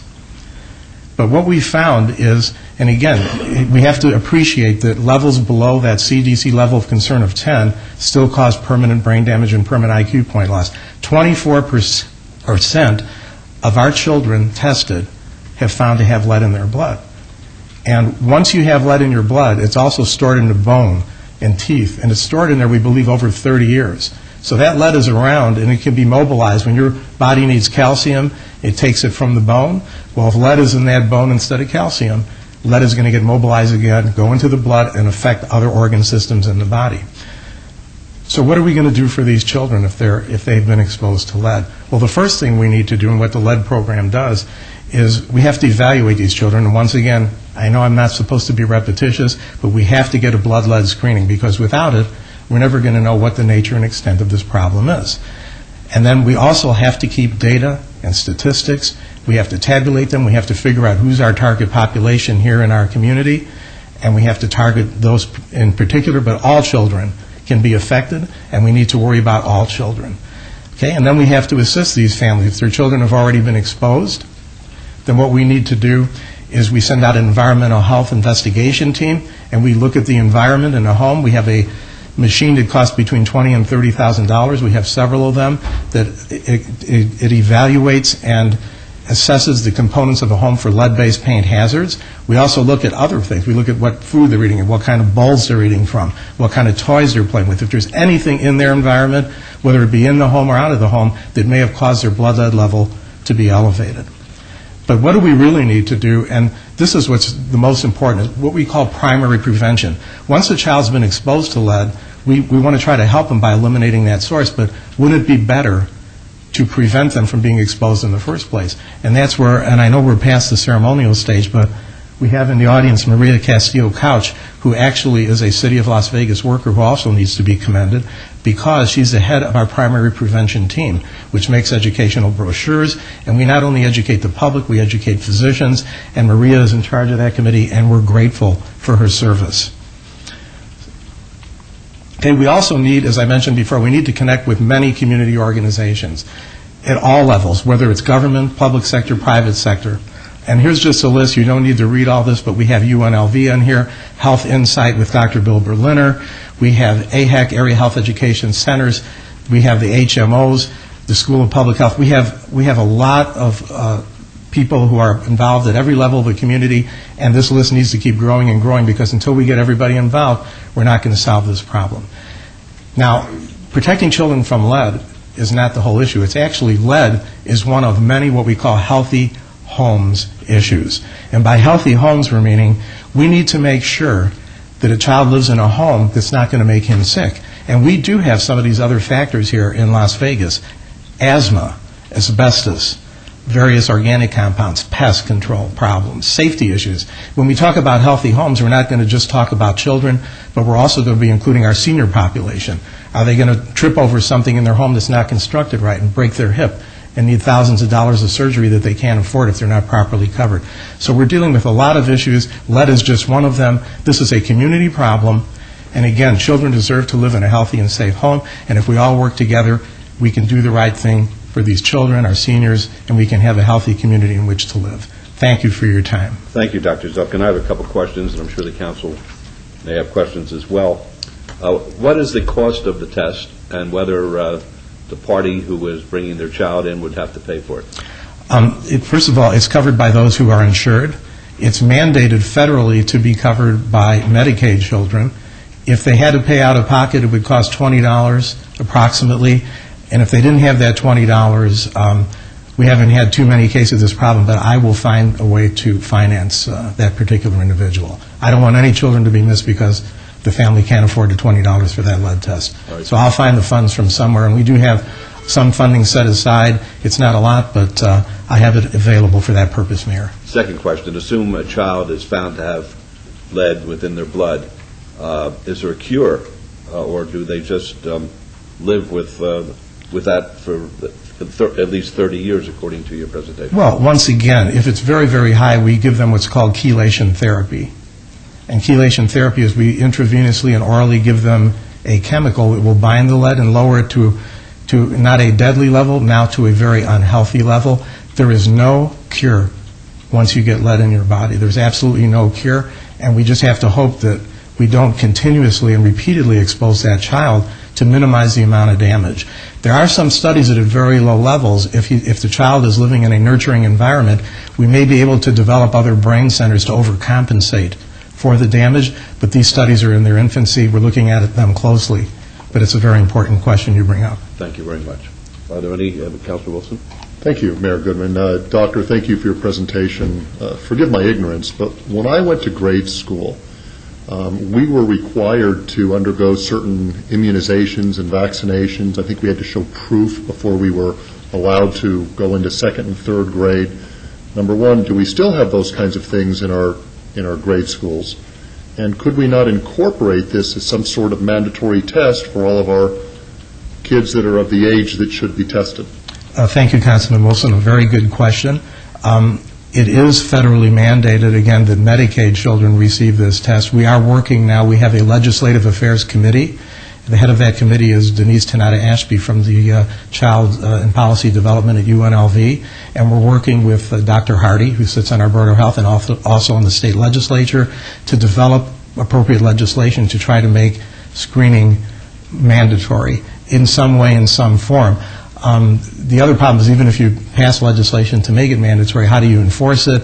Right now, with the budget problems that we're incurring, anytime you want to introduce something that has a fiscal note to it, it doesn't want to be considered. But we're pushing, and we may have locally, we're actually a little bit ahead of the game because we probably do have some enabling legislation locally that can make us a little more strict in getting testing and reporting from laboratories also, because up until I believe it was December of 2006, it wasn't required to report a lead test. It is required in Clark County, and we're trying to get it reportable in the state of Nevada since we're the agent for the state of Nevada. Did that answer your question? Yes. Thank you. Councilwoman? You said the test would be $20, and if somebody were interested in being tested, do they go to the Southern Nevada Health District offices? What they should do is if they have a physician, they should go to their physician and ask to have a blood lead test taken. And again, most insurances, I'm not going to say all because in medicine they say never say never, never say always, should be covered. But if they do not have a physician or they don't have what we call a medical home, they can call the lead poisoning hotline. It's 759-1283. That's 759-1283, local area code 702. We will respond to everyone and anyone, and if anyone wants to speak to me personally, I will take a referral from that call. I will speak to anybody in the public personally and help them with their problem and get that test done for them. Well, when you say it's $20, would that be from the physician too? Well, again, that's approximately, there's a range of what the test is. It's about, on the average, $20. If the healthcare provider if the healthcare carrier is billed, then that should be covered with that insurance policy. It's just that in the ward I represent, there are many who do not have insurance, nor do they have a primary health physician. So that's why I was wondering, they're not too far from that. I'd be happy to work with you to try to set up a screening day. In our audience, we have Gail Golson, who's our case manager, who goes out when the kids have high levels and also is in charge of screening. We have a portable screening machine, and if there's no other way to do it, the health district will make provisions to have your people in your community screened. Thank you. Thank you. Thank you. Thank you. Yes, Councilor Brown. One question. Doctor, as far as just the term the lead blood test, is it where a patient's going to go in and have blood drawn, or is it something a little bit quicker and more simple? As a screening test, we do have a machine that does a finger prick test. If that test is positive, it must be confirmed by a venous draw, but the LeadCare 2 machine, as we call it, is very, very appropriate for screening, and that's why we can have children come out. And we've attended faith-based events and community events, back-to-school events. We go out during National Lead Poisoning Prevention Week. We do have a flyer out with a list of events. I don't have them all committed to memory, but we'll be throughout the city doing free screenings. And on Wednesday at the Health District, if people have dishes at their home, or they have tamale cookers, or even worried about keys or toys or anything, they can bring them into the Health District, and we'll take our very expensive machine that uses an X-ray technology, and we'll tell them if there's lead in that particular item or not. Thank you. Councilman Barlow? Yes, thank you. Pronounce your last name for me. It's Zupnik. Zupnik. Thank you, Dr. Zupnik. As far as the demographics throughout Clark County, what area of the community throughout Clark County is what you picked up as far as the highest exposure? What we're finding from the initial blood lead tests, I'm going to say loosely Ward 5, zip codes 89. Hang on one second, and I'll read these off to you. But let me caution you when I give you these zip code areas, Councilman. Remember that because we're dealing with non-traditional sources, what we don't want to do is mislead anyone into thinking that this is going to zero in on where lead-based paint is. It may or it may not. There's no correlation to these zip codes other than the fact that this is where we may have concentrated our initial efforts, and therefore we might be getting more children with elevated blood lead levels in these zip codes. But the four top ones that I have with me are 89030, 89115, 89101, and 89110. So that's 89030, 89115, and 89101? Yes, and 89110. And 89110. Zero. And I can give you a more extensive list, Councilman, at your request. Okay, great. And outside of the great job that you've just done in relation to the presentation, is there something that myself or the other council members can do to assist in the process of bringing more awareness to this very important topic? Yes, anytime you have a community event, please notify the Lead Poisoning Prevention Program staff. We want to be out there in the community with you. We don't care what time of the day it is. We don't care if it's on the weekend. We're out there to protect the kids. We're out there to serve the community. And I'll make sure, with reasonable notice, that we have one or several of our staff out there to educate, to test, and to do whatever we need to do to help these people with the problem. If you have people in your community that are worried about their homes, again, contact the Lead Poisoning Prevention Program, and I'll try to get their homes evaluated for lead-based paint, and I will try to do that at no cost to your community. I appreciate that. Thank you, Mayor. Thank you, Councilman. Thank you very much, Doctor. Thank you. Appreciate it. Thanks for coming down and educating us. 50. Item 50 is discussion and possible action regarding temporary approval of change of ownership and change of business name for a tavern license from Frankie's Inc., doing business as Frankie's Bar and Cocktail Lounge, to Double Down, doing business as Frankie's Tiki Room at 1712 West Charleston Boulevard. This is in Ward 5. I have an interest in a building which is within the radius. Mr. Jervik, I own a half an interest in the, we call it the VA building. It's now used for UMC, but I just don't see it being affected by this at all. I don't know that your property is affected any more or less than any other properties Oh, of it the certainly would project. not be. If that's accurate, then I think your disclosure is sufficient, and you can vote. Okay, very good. Oh, before we go, let's do 50 and then we'll get to 49. Mayor, members of council, Carol Meyer, Finance and Business Service. The applicant that we have here for this particular change of owner on this tavern license has met our criteria to be considered for temporary approval of both of the liquor license. And I actually have Mr. Moss here today, and I would like him to just tell you what his plans are for the business and what type of entertainment he plans on having at this location. Okay, before we hear from the gentleman, I'll read 51 into the record, too, which is discussion and possible action regarding a new restricted gaming license, subject to the provisions of the planning and fire codes, and confirmation of approval by the Nevada Gaming Commission for Double Down, Inc., doing business as Frankie's Tiki Room at 1712 West Charleston Boulevard in Ward 5. Yes, sir. My name is P. Moss. I am president of Double Down, Inc., DBA Frankie's Tiki Room. And we are going to purchase the existing Frankie's, and we're not going to, the only changes we're going to make are cosmetic on the interior. The beautiful neon signage, all of that is going to stay, keeping the Frankie's name. We do not plan, the place is very small, as you probably know, and we have no plans to have any kind of live entertainment. We're thinking that possibly, say, after a First Friday, we might have a DJ. Other than that, we have absolutely no plans for entertainment. And that's pretty much it. We're changing the theme and the inside decor, but other than that, it's staying the same. Thank you very much. All right, are there any questions?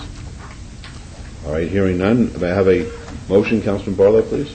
Yes, Mayor, I had an opportunity to drive past the location, and this location seems like it's going to be very festive and and ran well. So with that, I move to follow staff's recommendation, subject to all conditions. Okay, that's on item 50. Let's vote on that, please. Mr. Mayor? Yes. Could I just ask, is this the one that's located in the shopping center? No.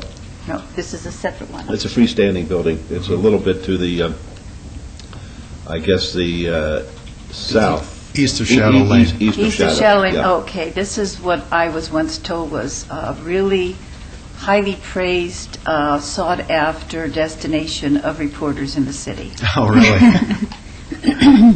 Okay. Thank you. And Mayor, for the record, I want to make sure on item 50 and 51 is temporary approval. All right, fine. That's a motion. On 50, let's vote on that, please. Opposed? Motion carries. 51, please. Yes, move to follow staff's recommendation for the temporary approval, subject to all staff conditions. Thank you. Let's vote on that, please. Opposed?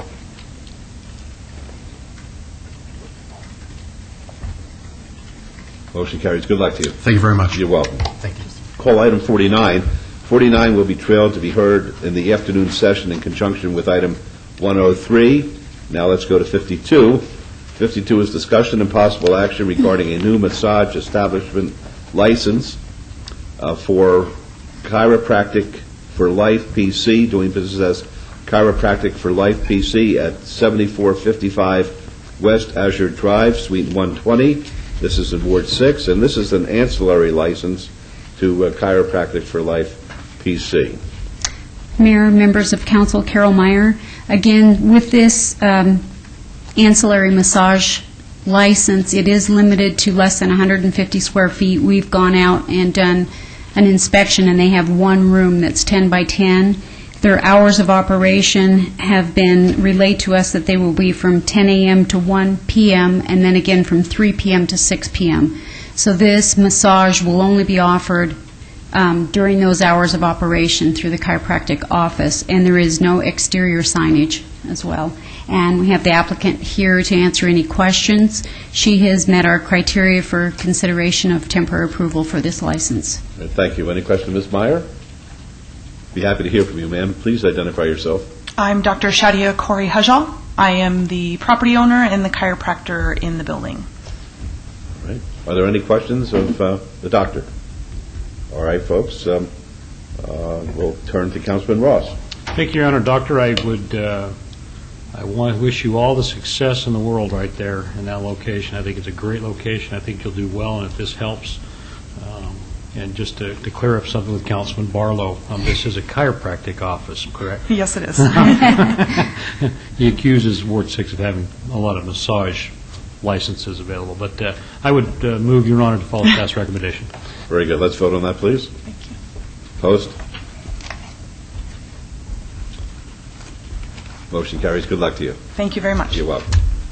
Item 53 is discussion and possible action regarding a 6-month review of temporary approval of a supper club license for Calix Fine Dining LLC, doing business as Calix Jazz Club at 4760 West Sahara Avenue in Suite 13.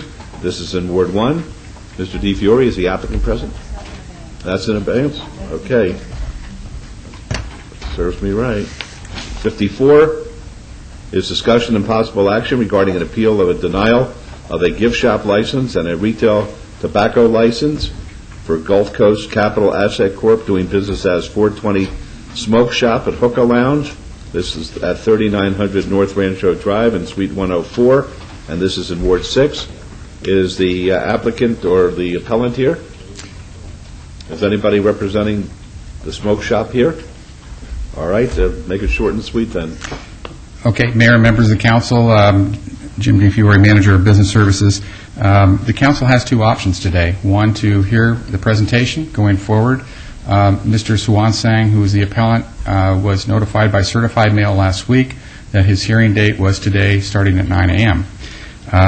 Or the council can hold this in abeyance for 2 weeks or till the November 5th meeting if you'd like us to get a hold of him again. I'm going to give Councilman Ross the call on that. Thank you, Your Honor, and that would be no. Okay. I knew the answer before I asked the question. I'd like to then ask Mr. Jervik, if I may. I do have, for the record, a manual that was put together on all the exhibits, and whether or not he would suggest I enter this into the record and how much in detail he would suggest I go into the reasons for denial. Well, we've all received a copy of the proposed exhibit, and we've all been briefed on it, so I think if you just give us a very brief statement as to the grounds, that should be sufficient. Okay. I would also recommend, Mr. DiFiore, taking the blue book and giving it to the clerk and having it made part of the record at the conclusion of your summary. Okay. Essentially, the reasons for denial of this business license are several. The applicant today did not submit to the city the entire list of officers that are associated with the entity that is going to operate this business, known as Gulf Coast Capital Asset Corp. One of those that did not submit the application is a James Garcia. Mr. Garcia was cited on July 18th, 2008 for operating a business, and he was cited for contributing to the delinquency of a minor. Those citations, which were 6, involved minors that were under the age of 18, and reasons for the citations were because they were participating in smoking hookah tobacco in the lounge here at 3900 North Rancho Drive. Another reason for the denial was the fact that the applicant did not have a valid lease for this location at 3900 North Rancho Drive. Subsequent to the July 18th citations to Mr. Garcia, staff of business licensing and also Metro Police did go to the business on August 22nd, 2008. And at that time, the business was in full operation under the name of 420 Smoke Shop, and Mr. Swansang, who is the applicant here, was on the premises at the request of Mr. Garcia and business licensing staff. In the exhibits, it is displayed that the rules for 420 Smoke Shop include a statement which says everyone must be 16 and over and must have a valid ID. So they're targeting their market to a young teenage crowd. On the premises that night were 32 patrons, 22 of which were teenagers. In our minds, this is a teenage nightclub, which, again, was not licensed on August 22nd. On August 25th, Mr. Swansang made application for the city for the 420 Smoke Shop and Hookah Lounge. He omitted on his application any kind of entertainment and actually made the statement that they're not going to offer live entertainment at the current time. We believe the application is false, fraudulent, and misleading and incomplete. The other issue I want to just bring to the council's attention, that on his current website, posted on MySpace, there is several photos in this exhibit that would indicate that the business was in full operation, and there's one disturbing photo which includes an individual that is sitting next to Mr. Sawansing who has a handgun in his lap.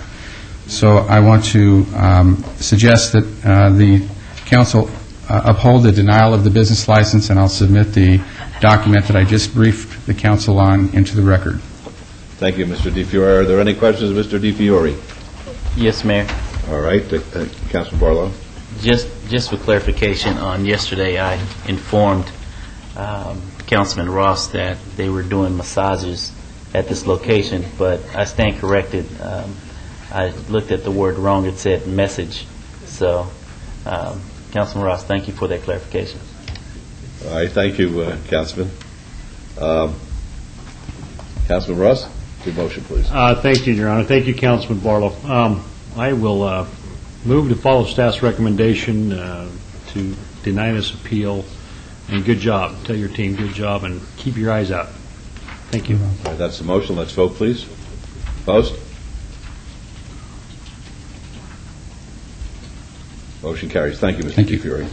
Items 55 and 56. 55 is discussion and possible action regarding an interlocal agreement between the College of Southern Nevada and the City of Las Vegas for a Fire Station College Instruction Center to be located on the Charleston campus of the College of Southern Nevada, known as Fire Station 46. This is in Ward 1. Item 56 is discussion and possible action on a ground lease between the College of Southern Nevada and the City of Las Vegas for a Fire Station College Instruction Center to be located on the Charleston campus of the College of Southern Nevada, known as Fire Station 46. These are in Ward 1. And Chief Gammon, we'd be happy to hear from you. Thank you, Mayor. Greg Gammon, Fire Chief, City of Las Vegas. Mayor and City Council, this item is almost 2 years of work between the City of Las Vegas and the College of Southern Nevada. For the past number of years, we had been looking for a suitable piece of property to build a new fire station on in Ward 1. We didn't have too many options, and those options that we did have, they never worked out.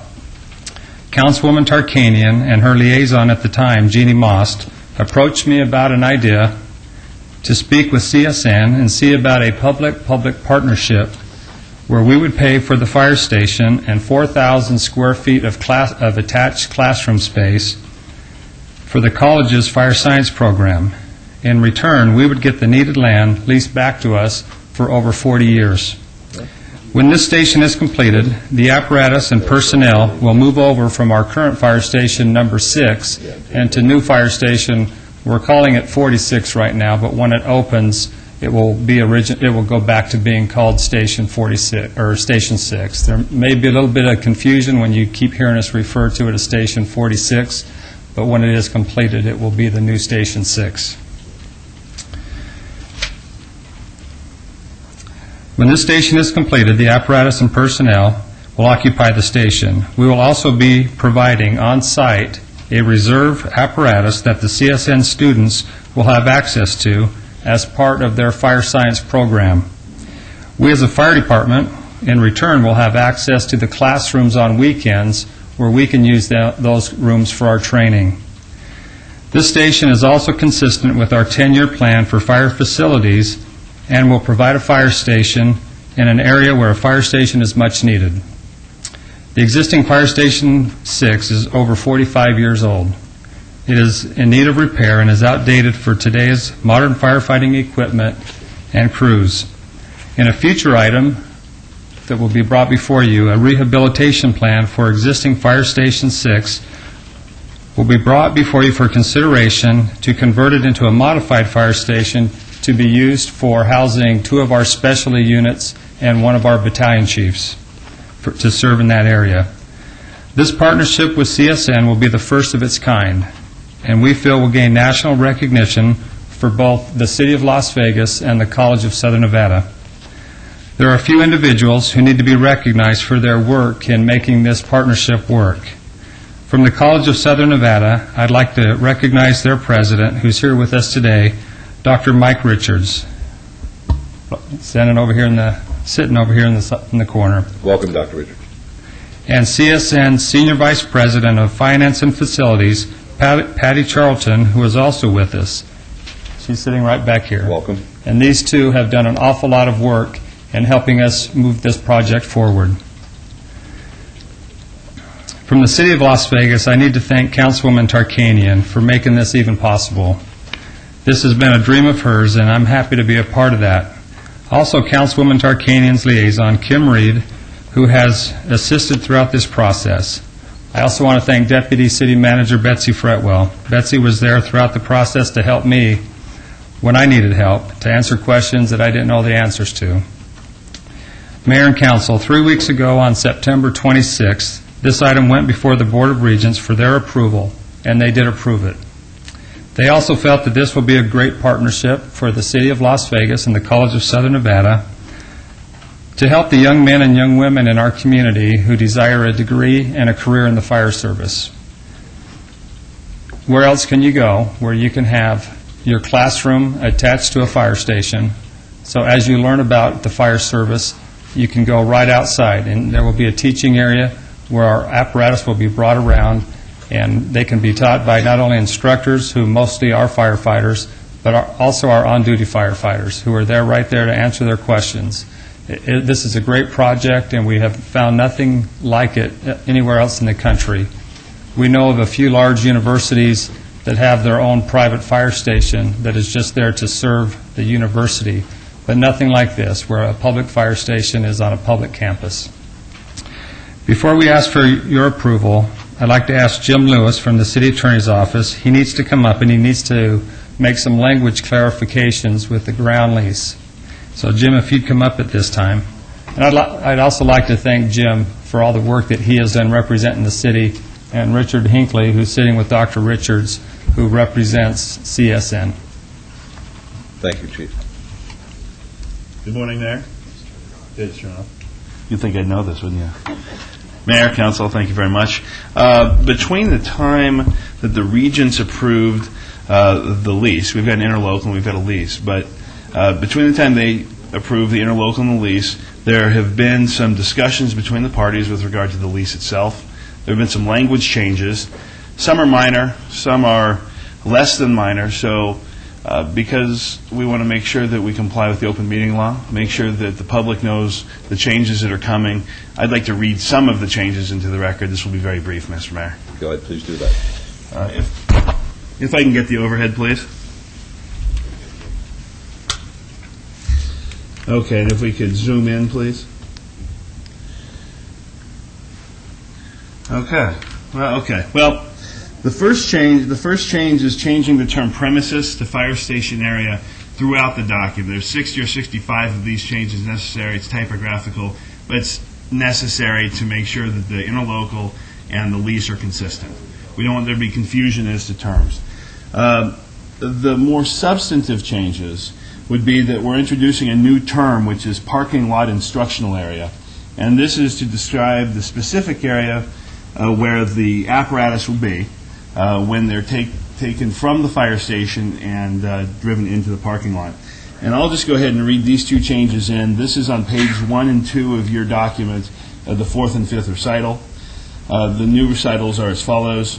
Whereas the Board of Regents is the sole owner of the real property comprising CSN's West Charleston campus and the general location of the building and the necessary parking lot associated with the building, including a delineated portion of the parking lot to be utilized for active training of fire science students by CSN instructors with actual city fire equipment, parens the, quote, parking lot instructional area, is depicted on the attached Exhibit A.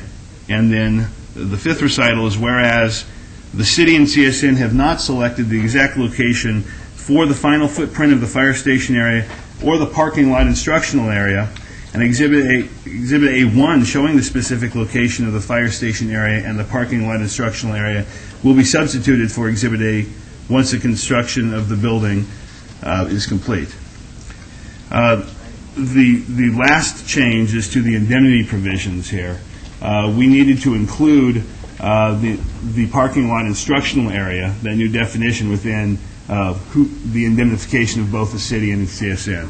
So I will just read very briefly. Actually, I can just point out to you that we're adding the words parking lot instructional area into paragraph 17A, and we're adding it in to paragraph 17B. And 17A, basically, the change is that the city will indemnify for injury occurring within that instructional area as long as it's due to the sole negligence of our firefighters. The other change in 17A would be that we're not going to indemnify if the injury is due to the negligence or willful misconduct of CSN or its employees, instructors, or otherwise. 17B's change is much the same. CSN, will be indemnifying the city within the parking lot instructional area if injury is due to the sole negligence of CSN or its employees. So those are the changes that are necessary. And we would ask when you consider the lease, to consider the lease as amended. And I have new clean copies of the amended ground lease to submit to the clerk, Mr. Mayor. Right, now on the indemnification, are we indemnified as the city if one of the students who was going to CSN does something that's negligent? Yes, sir. Yes, sir. Yeah, it says, I'll just go ahead and read this for you. It's the new change by indemnification by INSHE, Nevada INSHE or CSN. To the extent limited in accordance with NRS 410, 305 to 309, INSHE shall indemnify, defend, and hold harmless the city from and against any and all claims, suits, actions, proceedings, liabilities, damages, costs, or expenses, including payment of reasonable attorneys and experts' fees and court costs, for injury to any person, loss of life, or damage occurring on the fire station area or parking lot instructional area. And this is where this comes in. Due to the sole negligence of INSHE, CSN, its employees, or students. All right, thank you. This section shall survive the expiration or termination of the lease. Very good, thank you. Thank you. Are there any questions of the chief or council? I have only one question. Who prepared these documents?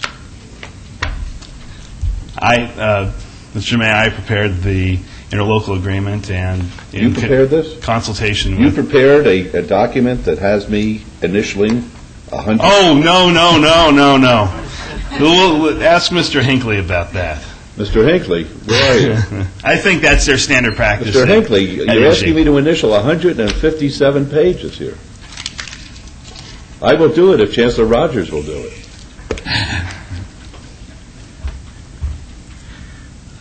Richard Hinckley with CSN. Mayor, I appreciate your preamble to your comment. Actually, that's one of Chancellor Rogers' requirements. That is? So, inasmuch as you'll do it, if he'll do it, thanks for that commitment. Oh, boy, did I make a mistake. Thank you, Mr. Hinckley. Thank you very much. I hope Mr. Rogers is going to read every single page. Thanks, Chair. Okay. Any other comments or questions? Mr. Mayor? Yes, Councilman. I would just like to ask our attorney, these are new changes since the last time I saw this. Are these changes that you feel properly protect the city and are accordingly to what we would want? Yes, certainly. That's why we've made these changes to the lease after INSHE approved the lease that they did. We had some work to do. Time was short, and so we've made these changes here today. And what will happen is that these changes will then need to be accepted again by the Board of Regents. So before you approve this document, it might be wise to have the president of CSN come up and acknowledge the changes that are made and acknowledge that he will be taking these changes to the Board of Regents. Okay, because these changes vary from what they approved. Yes. Okay. And could I ask Betsy, are you in agreement with this also? And I'm doing this just to confirm what's happened between the Regents meeting and now. Yes, ma'am. I'm comfortable with the language that Jim prepared, and I think it covers us both ways, and that was one of the things we wanted to make sure, that there's mutual indemnification, and that the indemnification language was more clear than the original language that was approved by the Regents. Well, I just have to say, didn't Jim do a good job in a short period of time? That was really something, because that was a last-minute, last-hour need for change. And I think you're right, if we could have Dr. Richards come up and speak with us, that would be welcome. It's all right. Oh, absolutely. With your permission, Mayor, while he's coming up, I wanted to welcome Mr. Lewis back to the office. He's been off for a few weeks, as he and his wife just had a beautiful baby girl, Isabella, and so he not only got things done quickly, but he also got them done during his time off. Very good. Thank you, Jim. Thank you. Doctor. Thank you, Mayor. Mike Richards, President of CSN, members of the council. This is a good project for the city. This is a good project for CSN. We acknowledge that these changes have been made. We'll take them back to the Board of Regents. We're also working on an operating agreement as per the documents you have in front of you. That'll be our next step. We happen to think some of these changes could be in that document, but nonetheless, we acknowledge this. We'll take it back to the Regents, and we're going to press on with this project. It has taken us 2 years to bring off this public-public partnership. 2 years. And one would think it would be easier to do public-public partnerships because they benefit the public. Well, after 2 years, we're able to do that. We're able to demonstrate to the public that this is a good project, it's good for all of us, and we're ready to move forward. Thank you. Thank you very much. Councilwoman, I have to applaud you on behalf of the council. This is your baby. Councilwoman came to me and talked about this idea a little over 2 years ago, I think, and it was the first in the world that has a situation where we have a fire station, fire crew right on the college campus where classes are going to be given, and wanted to know what I thought, and I think it's a great idea. I think she should be applauded for it. I think that it's something that, as Councilman Ross likes to say, is thinking out of the box here, and I think it's a credit to the city of Las Vegas, and I want to thank you, Councilwoman, for all your hard work, because you shepherded this and monitored it all the way through from beginning to end. So thank you. Thank you. A lot of hard work by a lot of people, but as the President said, after 2 years, we finally made it to this point. Thank you. Very good. Could I have a motion, please? Councilwoman? I feel very proud and happy to move for approval. Okay, that's on 56. Let's vote on that, please. 55, please. 55 first. Right, 55 first. Opposed, please. Motion carries. And 56, please. Move for approval. Let's vote. As amended. Excuse me. Move for approval as amended today. Very good. Let's vote. Opposed?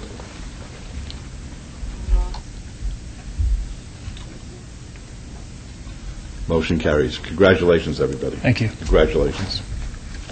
Item 58 is R58-2008, discussion and possible action regarding a resolution in support of Save for National Retirement Week. Mr. Olivas?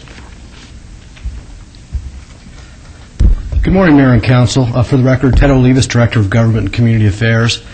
It's clear that the entire council did not receive the memo on the shirts that Mayor Pro Tem Reese and I received, but at least we're doing what the memo said. The item before you today relates to an initiative that was established at this year's U.S. Conference of Mayors winter meeting. As you know, Mayor Goodman, the National Save for Retirement Week is October 19th through the 25th. The resolution basically says that the city will actively promote city employees saving for their retirement, will promote workshops on our deferred compensation programs to help our employees understand the importance of saving for retirement, and finally, that we will promote the National Save for Retirement Week. As you know, our deferred compensation plan is also known as a 457 plan, which refers to the IRS codes that allows and governs the plan. Why is this important? Of course, our economy, with all the stuff that's going on, who would have thought that we would be in the situation that we're in? This has a direct effect on the retirement of the public employees and employees of the City of Las Vegas. Also, the rise in the cost of living, health care, fuel, utilities, you name it. We have to have appropriate funds for when we retire. So I'd be happy to answer any questions that you have on this resolution. Okay, thank you. Any questions of Mr. Olivas? I know that about 2/3 of our city employees are participating in one plan or another. I think we have 3 separate plans, one which is for fire and rescue, and the other 2 for city employees, ICMA in Hartford, and I believe that nationwide services the fire and rescue crew. That's correct. It's, in my opinion, be foolish not to participate in this plan because these are pre-tax dollars, and with the kind of economy that we have, it's almost as though you should be forced to invest in this, but it's a good plan, and I urge all of our employees to carefully consider it because it's definitely to their best interest in order to participate in planning their future. So thank you very much, and may I have a motion, please? Yes, Your Honor. I move to follow staff's recommendation on this item. Okay, let's vote, please. Post. Motion carries. Thank you. Item 59 is R59-2008, discussion and possible action regarding a resolution consenting to the undertakings of the City of Las Vegas Redevelopment Agency in connection with the Commercial Visual Improvement Program Agreement between the RDA and MV Star Group, LLC, located at 1414 to 1418 South 3rd Street. And, of course, we have to find that this be in compliance with and in furtherance of the goals and objectives of the RDA. This is in Ward 3, and it's related to the earlier item at the RDA meeting this morning, item number 4. Mr. Adams? Scott Adams, Director of the Office of Business Development. This is the companion item, a City Council consent resolution to the actions taken by the RDA this morning on the Star Motel project. By your approval of this, you will make the actions of the RDA effective. Thank you very much. Any questions of Mr. Adams? Mayor Pro Tem? Yes, Your Honor. Again, this is for the Star Motel. They are making, to me, a major remodel of the outside. This is just going to allow them to help them accomplish this goal, and it will be great for our downtown area redevelopment areas. So I'd like to follow the action we took this morning on approving this item. Very good. Let's go to that, please. Post. Motion carries. Thank you. Item 60 is R60-2008, discussion and possible action regarding a resolution consenting to the undertakings of the City of Las Vegas Redevelopment Agency in connection with the Commercial Visual Improvement Program agreement between the RDA and YSPM Investment, LLC, located 1150 South Las Vegas Boulevard, be in compliance with and in furtherance of the goals and objectives of the RDA. This, too, is in Ward 3, and the item is related to the Development Agency's item this morning, item number 5. Mr. Adams. Okay, this is also the same consent resolution for the Econo-Lodge project. And again, by your approval of this consent resolution, you'll also be making the actions taken by the RDA effective. All right, thank you. Any questions of Mr. Adams? Your Honor, yes. If I may, Mayor Pro Tem, Scott, I'm not sure if it was mentioned this morning, but you've been giving us an update on the RDA investment into this program versus the private sector. Sure. Are those numbers? Yeah, I can, this would be a great time to kind of give you a quick summary of the life of the program. And, you know, you've been approving these over 4 years, making appropriations of funds as we've gone along over a 4-year period. And in that 4-year period, you've approved, with the 2 that we're approving today, 40 VIP grants over that 4-year period for regular VIPs and 6 for the entertainment district. The investment on the public sector side has been about $1.6 million, not quite $1.7 million on the regular program, and then another $330,000 under the entertainment program. So roughly $2 million between the 2 programs. In that, you've leveraged $29.6 million in private investment, and one little project at a time.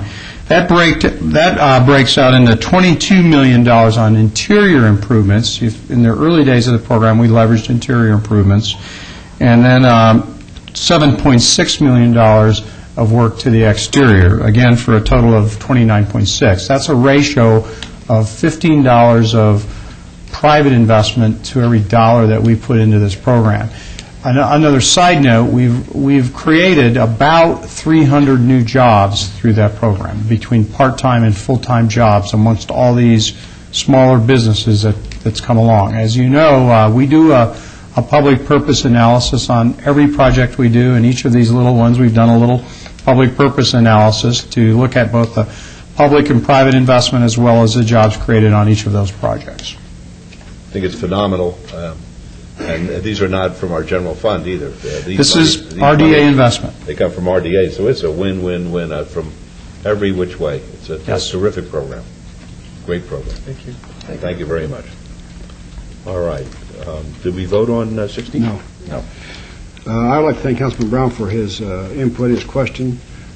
I would never have thought to ask that question at this time, but it was a good answer too, Scott. Before I make the motion, though, I would ask Scott, off the record, where are we at on extending the RDA boundaries, especially in Ward 1, towards the firemen's? We continue to look at that. As you know, we had put the funding in there to hire consultants in the RDA bond issue. And if you need to accelerate that and we need to fund that some other way, we may have to look at other ways to fund that. As you know, with the RDA, we've made a number of commitments to the Fundamental Service Review, which has resulted in a lot of cuts of funding to the RDA. So that really is kind of the holdup right now. It's been both a little bit of a staff issue. The guy that was handling it had resigned. We're replacing that individual. But also we had a funding issue that we're going to need consultants to move that effort forward, and we've been waiting for the bond issue. For this one location, why do we need consultants? Pardon me? I see. For this location, why do we need consultants? To expand the RDA? Yes. To this one location. What? To the Fireman's Park in Ward 1. I'm not familiar with the location to know whether it's in or out of the RDA. It's out of the RDA. We're looking to put it in the RDA. It's out of the RDA. Okay. That's something we'd have to take a hard look at. Could we please? Yes. That's a legal issue. We're actually looking at that issue right now on another project as to whether we have any kind of legal case for being able to invest on a rational nexus basis RDA funds outside of the RDA boundary. Well, we was looking at extending the boundary to include this area. Right. Okay. With that on the record, I would move to approve item 60, 2008, for the same reasons on the previous item.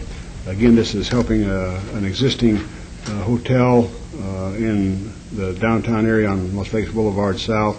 And again, I think it's imperative that we keep doing this because we are improving, as been put on the record, some of the locations in the redevelopment area. And with that, I make a motion for approval. All right, let's vote on that, please. Post. Motion carries. Thank you. Thanks, Ms. Rath. Thanks, Scott. Okay, we're up to item 62. This is the Animal Advisory Committee, the term of Stacy Colombo, which expires November 15, 2008.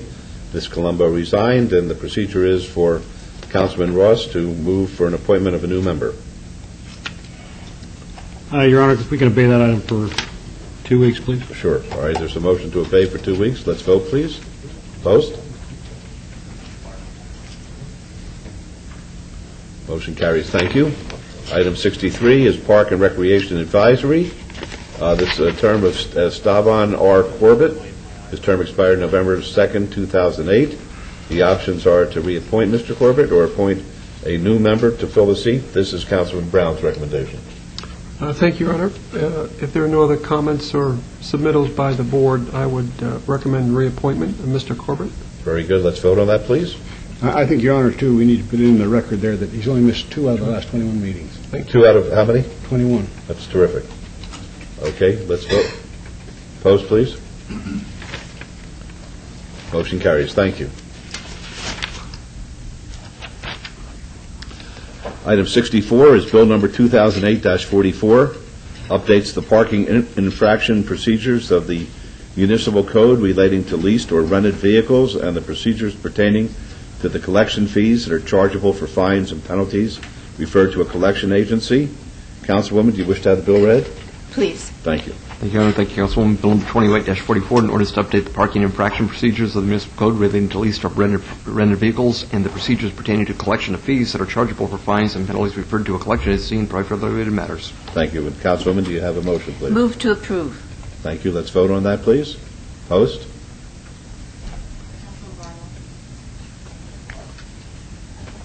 Motion carries. Thank you.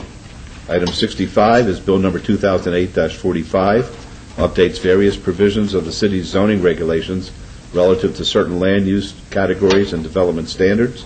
Councilwoman, do you wish to have it read? Yes, please. Thank you. Thank you, Councilwoman. Bill number 28-45, an ordinance to update various provisions of the city's zoning regulations relative to certain land use categories and development standards and provide other related matters. Thank you. And your motion, please. Move to approve. Let's vote, please. Opposed? Motion carries. Thank you.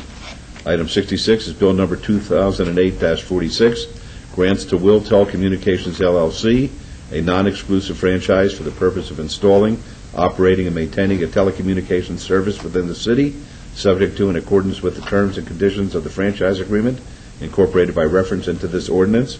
Councilwoman, do you wish to have it read? Yes. Thank you. Thank you, Councilwoman. Bill number 28-46, an ordinance granting to Wiltel Communications LLC, a limited liability company, Wiltel, organized and existing under the laws of the state of Delaware and authorized to do business in Nevada, non-exclusive franchise and telecommunications service within the corporate limits of the city of Las Vegas, subject to and in accordance with that certain franchise agreement entered into the city of Las Vegas and Wiltel, and providing other matters properly written thereto. Thank you. And Councilwoman, your motion, please. Move to approve. Let's vote, please. Opposed? Motion carries. Thank you. Items 67 through 70, which are bills 2008-47 and 2008-47. Well,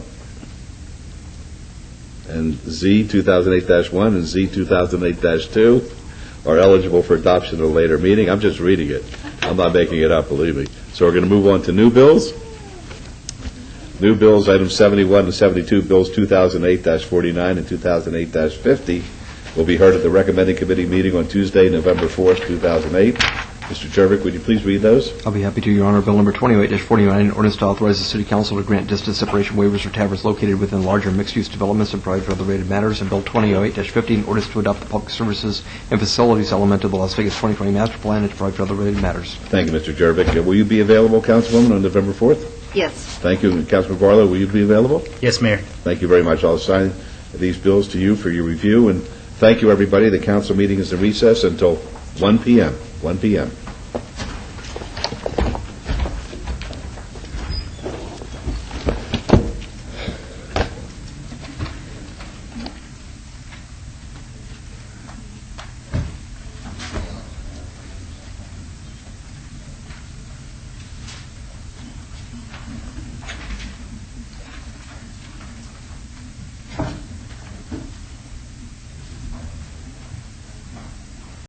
Training.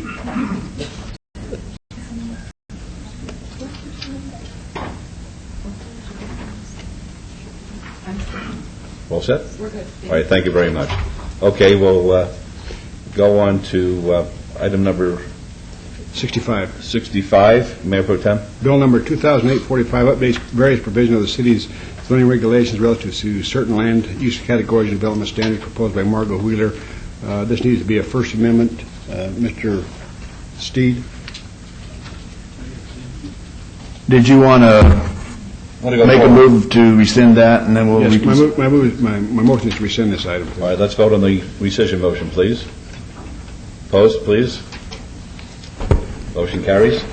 Thank you. The recommending committee had before them an issue reducing the minimum amount of acreage for the TD, or Traditional Development District, from 50 to 40. And so the First Amendment that they recommended, which is now before you in a green shade, shows that change on both pages 1 and 16, and we recommend that you adopt it as a First Amendment. Okay, thank you. Are there any questions, Mr. Steed? All right, may I have a motion, please? Yes, Your Honor, I move to follow staff's recommendation for approval as a First Amendment, please. Thank you. Let's vote on that, please. Opposed? Motion carries. Thank you. We'll call item number 73. Any items from the afternoon session that the council, staff, or the applicant wish to be held or stricken or held in abeyance to a future meeting may be brought forward and acted upon at this time. Mayor Pro Tem. Yes, Your Honor, we have review of condition, item number 93, review of condition 27304, D.R. Horton, 2.53 acres between Moccasin Road and Log Cabin Way, 550 feet west of Durango Drive. Staff would like that to be held in abeyance. The applicant would like that to be held in abeyance until our November the 5th, 2008 meeting. Item number 94 is a special use permit 28293, Clearwire Communications. Appeal from denial by the Planning Commission of a special use permit at 4221 West Charleston Boulevard. The applicants asked that to be held in abeyance until our November the 19th, 2008 meeting. And item 109 is review condition 29835, All-Star Automotive, Inc., review conditions of an approved rezoning at 2029-2041 West Bonanza Road. The applicant would like that to be held in advance until our November 19th, 2008 meeting. Council members, are there any other items we need to bring forward at this time? Hearing none, Your Honor, make a motion to bring these three items forward and take appropriate action, please. Very good. Let's vote on that, please. Opposed? Motion carries. Thank you. Items 74 through 81 are on our consent agenda. They're considered to be routine, and they're recommended for approval by the Department of Planning and Development. May I have a motion, please, to approve the consent agenda items 74 through 81? Yes, Your Honor. I move to follow staff's recommendation for approval of these items with all conditions, please. All right, let's vote on that, please. Opposed? Motion carries. Thank you very much. Now we're going to go to one motion, one vote. These are items 82 through 90, with the exception of 87, which is going to be pulled forward by the Mayor Pro Tem. May be considered in one motion, one vote. They're considered routine, non-public hearings, and public hearing items with no conditional changes. All public hearing items will be open at this time, and any person representing an application or a member of the public or member of the council not in agreement with the conditions and all standard conditions for the application recommended by staff should request to have that item removed from this portion of the agenda. As I say, 87 will be called separately, so I'm going to read items 83 through 90 with the exception of 87. These will all be public hearings, which I'm now declaring to be open. 82 is SUP 28835, rescission of the special use permit, non-public hearing. The applicant is Z Tejas LP LLC. The owner, Continental Properties LLC, requests for a special use permit for a proposed supper club with a waiver to allow a 0-foot distance separation from a church, house of worship where 400 feet is required at 9560 West Sahara Avenue. This is in Ward 2. The staff recommends denial. The Planning Commission recommends approval. Item 83 is SUP 28835, a reconsideration special use permit. This, too, is a public hearing. The applicant is Z Tejas LP LLC. The owner, Continental Properties LLC, requests for a special use permit for a proposed supper club with a waiver to allow a 0-foot distance separation from a church, house of worship where 400 feet is required at 9560 West Sahara Avenue in Ward 2. The staff recommends denial. The Planning Commission recommends approval. 84 is VAC 29178, a vacation. This will be a public hearing. Applicant owner, Union IBEW 357, petition to vacate a 20-foot wide drainage easement generally located on the northwest corner of Harris Avenue and Land Boulevard in Ward 3. Planning Commission and staff recommend approval. 85 is SUP 29182, special use permit, a public hearing. The applicant is Insight Towers LLC. The owner is Laco Limited. Request for a special use permit for a proposed 20-foot extension and co-location of antennas on an existing 80-foot tall wireless communication facility, stealth design with a distance of 320 feet from residential property at 8856 West Centennial Parkway in Ward 6. The Planning Commission and staff recommend approval subject to conditions. 86 is RQR 29761, required review public hearing. The applicant owner is DMD Living Trust.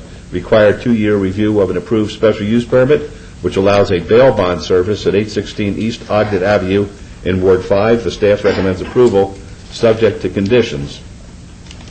88 is RQR 29766, required year review, public hearing. The applicant owner is Bell Real Estate LLC. Request for a 1-year required review of an approved rezoning from R4, which is high-density residential, to C2, general commercial, on .92 acres adjacent to the north side of New York Avenue, approximately 110 feet east of Industrial Road in Ward 3. The staff recommends approval, subject to conditions. And finally, 89 is RQR 29768, required review, public hearing. The applicant owner is CNC Investment Company, required 6-month review of an approved special use permit that allows 40% of the lot area containing the principal use to be used for outside storage, where 5% is the maximum allowed on property located at 3505 East Charleston Boulevard in Ward 3. The staff recommends approval, subject to conditions. 90 is RQR 29776, required review, public hearing. The applicant owner is Simon Family Trust, required 5-year review of an approved variance to allow 40 parking spaces where 49 are required for an existing retail center and convenience store on the southwest corner of Buffalo Drive and Vegas Drive in Ward 4. The staff recommends approval. As I said before, these are all public hearings which are now open. Would anyone like to be heard on any of these items? Your Honor? Yes. I just want the record to reflect that I'll be abstaining from agenda item 84, as I am a member of the IBEW. Very good. Thank you very much for that disclosure. All right, anybody want to be heard? Seeing none, we'll close the public hearing then. Mayor Pro Tem, may I have a motion, please? Yes, Your Honor, move to approve items 84, 85, 86, 88, 89, and 90 with all conditions, please. Very good. Let's vote on that, please. Opposed, please. Motion carries. We'll now call 87, which is RQR 29762, required review. It's a public hearing. The applicant owner is Kutnuyan Living Trust. The request for a 6-month required review of an approved special use permit, which allowed auto parts, new and rebuilt, accessory sales and service, and auto repair garage minor on 3.9 acres located at 4401 Stewart Avenue in Ward 3. The staff recommends approval. It's a public hearing which is now open. Is anybody here on behalf of the applicant owner? Folks, why don't you come up, please?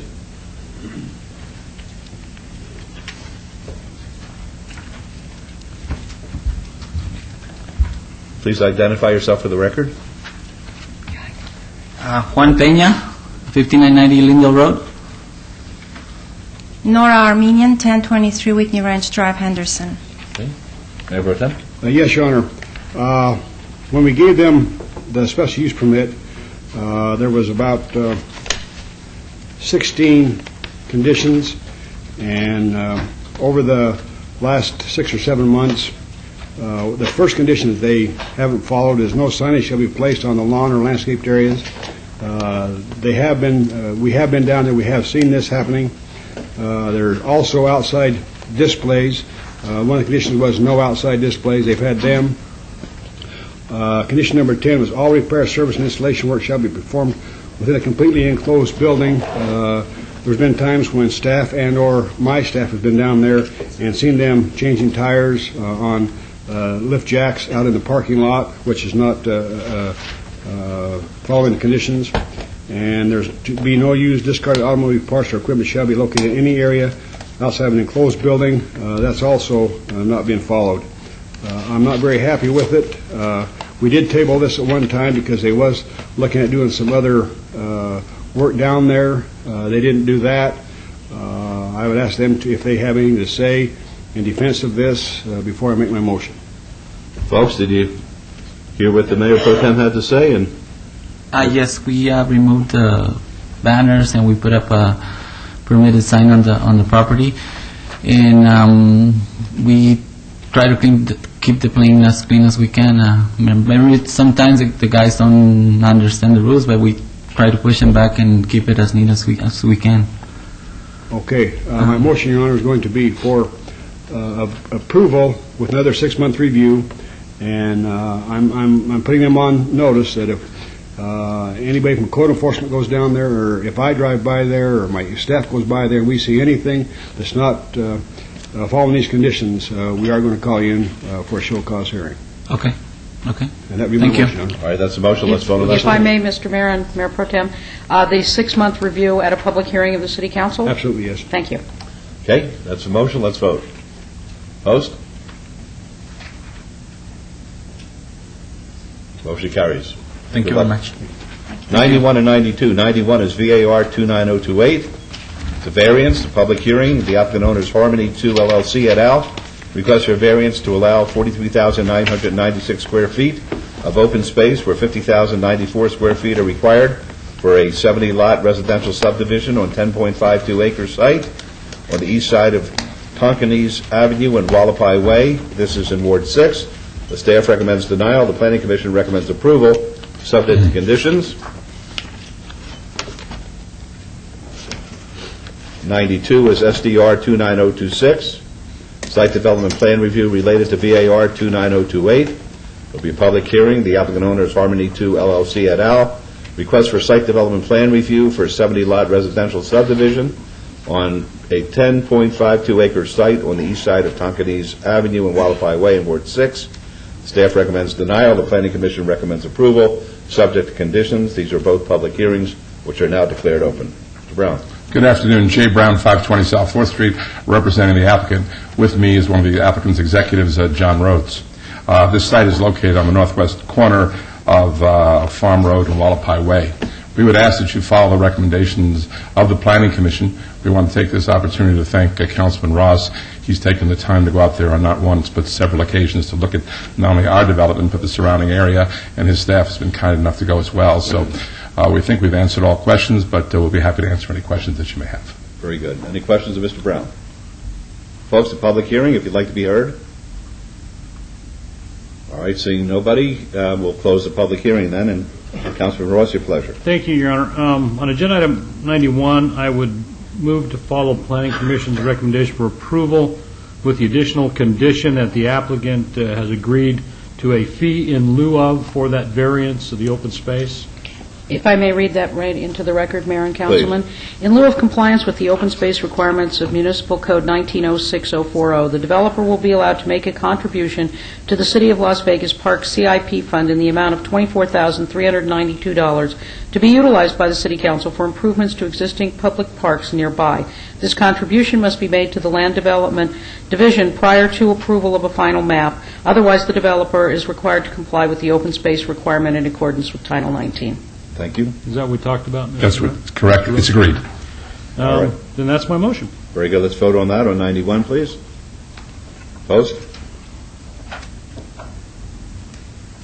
Motion carries. On 92, please. And thank you, Your Honor. And on 92, Mr. Brown, I was confused at first. It's not the exterior sidewalks that your client was interested in. It's the interior from the previous site plan that was approved. And I think by following the Planning Commission's recommendation for approval of 92, which is a new site plan, Director, does that take care of that issue? Yes, sir. That's my motion, Your Honor. All right, let's vote on that, please. Opposed? Thank you very much. Motion carries. Good luck. 95 is ROC 29270, review of conditions, a public hearing. The applicant is Clear Channel Outdoor, Inc. The owner is Bright Path, LLC. Request for a review of condition to delete condition number 5 of an approved special use permit that limited one advertising sign per sign face at 820 South Valley View Boulevard. This is in Ward 1. The staff recommends denial. It's a public hearing which is now declared open. Carter? Good afternoon, Mayor, members of council. Rod Carter, Clear Channel Outdoor, 2880 Mead Avenue. Again, a review of condition. We're under the understanding that the newly adopted ordinance allows for side-by-side posters. We haven't increased the size of the billboard. It's just 2 advertisements next to. Spoke with Councilwoman Tarkanian. Thank you for your time, and I'm here for any questions and appreciate your support. All right, very good. Are there any questions of the gentleman? All right, folks, it's a public hearing. If anyone would like to be heard on this item. Seeing none, we'll close the public hearing. Councilwoman? I move to approve dropping condition number 5. All right, there's a motion. Let's vote, please. Opposed? Motion carries. Good luck to you. Thank you for your time. And Mr. Mayor, I just would like to make the comment that when we did have our discussion, I did tell you about the changing ambience and environment because of the springs on Valley View in that area. Yes, ma'am. Very good. Okay, items 96, 97, and 98. 96 is VAR 28497. The applicant is Insight Towers, LLC. The owner is Vitali V. Sherbo. Request for a variance to allow a residential adjacency setback of 152 feet where 240 feet is required for a proposed wireless communication facility, stealth design on 1.17 acres at 3250 North Bronco Street. Item number 97 is SUP 28496. The same applicant, same owner, requests for a special use permit for a proposed 80-foot wireless communication facility, stealth design at 3250 North Bronco Street. Item number 98 is SDR 28498. The applicant is Insight Towers, LLC. The owner is Vitale V. Sherbo, request for a major amendment to an approved site development plan review to allow a 0-foot rear landscape buffer where a 21-foot landscape buffer was approved on 1.17 acres at 3250 North Bronco Street. The staff recommends denial. The Planning Commission recommends approval for each of these items. All the items are in Ward 6, and they're public hearings, which I now declare open. Gentlemen.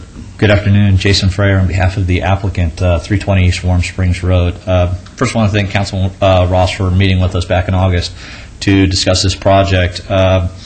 We had followed his conditions, met with the community members in the area, set up a community meeting back in September. Planning Commission did recommend approval, and we would ask for that approval today. Okay, thank you. Are there any questions of the gentleman? No, the gentleman, just the staff. Do we have a staff, Brian?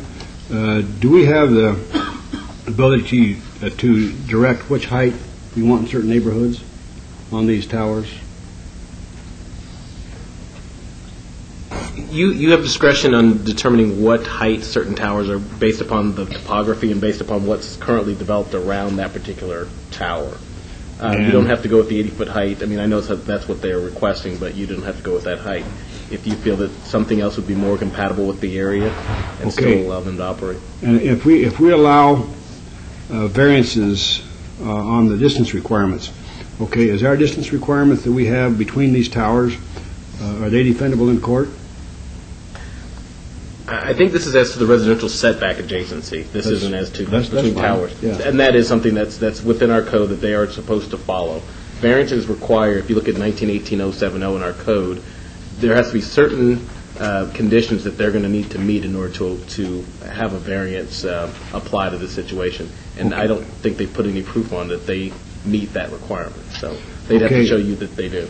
And if we allow a variance as this one, okay, does that set precedent in other areas when they ask for these same variances? Another applicant could come in and say, you allowed, that particular cell tower user to go in. Why aren't you allowing me to go in at the same distance? But that's not determinative of your decision making. You can use it as a factor in making your decision that you allowed another one to go in, but it's not always a determining factor that you allowed another one to go in. We look at each project on its own merits. I'm going to yield to Councilman Ross, who's there, is in, but the reason I mention this is I have been berated a little bit for my stance on these cell towers, and I feel it's our due diligence to make sure that we do those things that our neighbors want.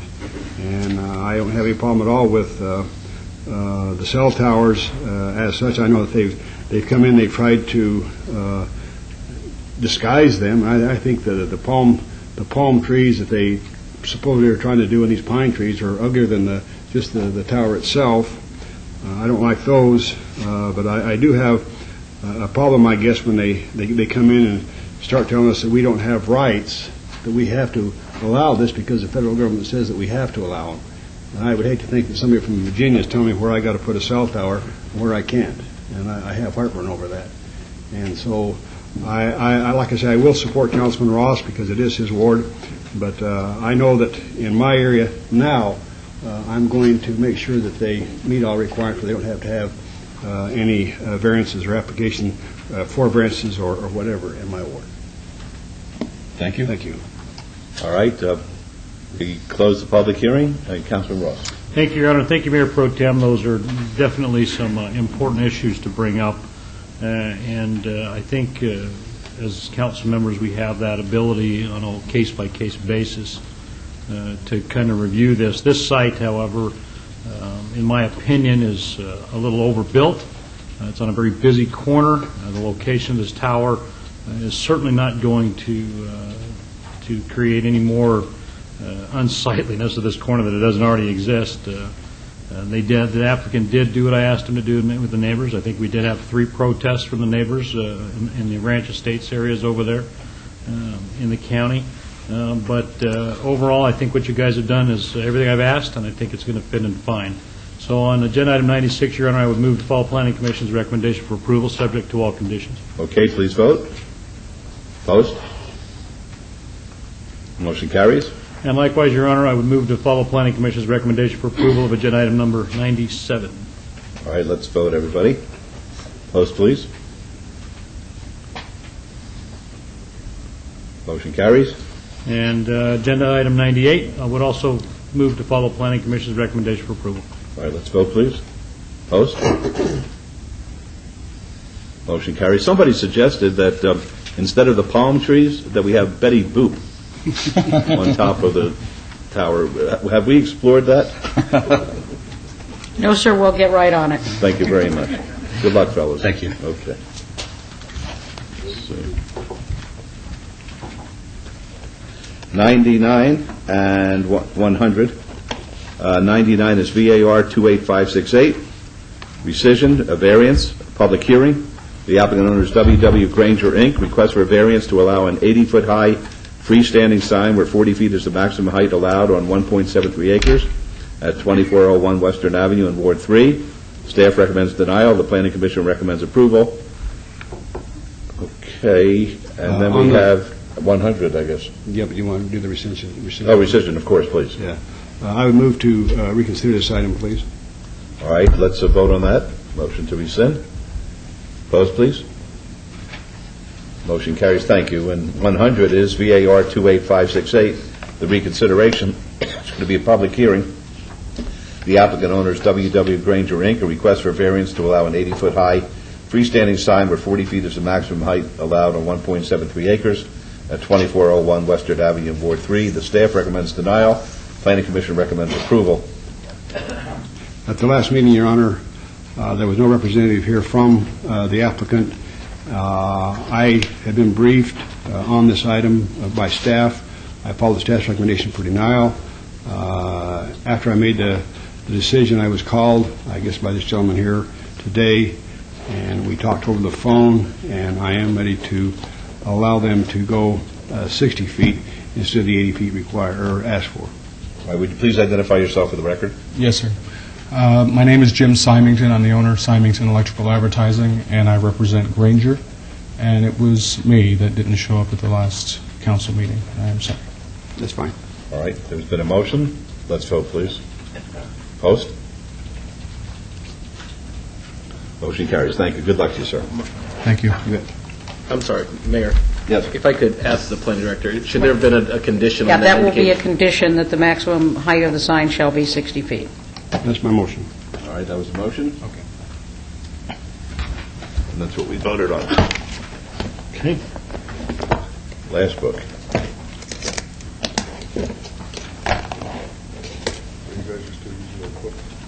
Pardon me? You guys are still using those books? Are you doing something electronic there? Councilman Sorry, Wilson. if I ask. Excuse me. Councilman Wilson, to answer your question, I understand that Beverly was to be meeting with me pretty soon to wean me off of my books as well.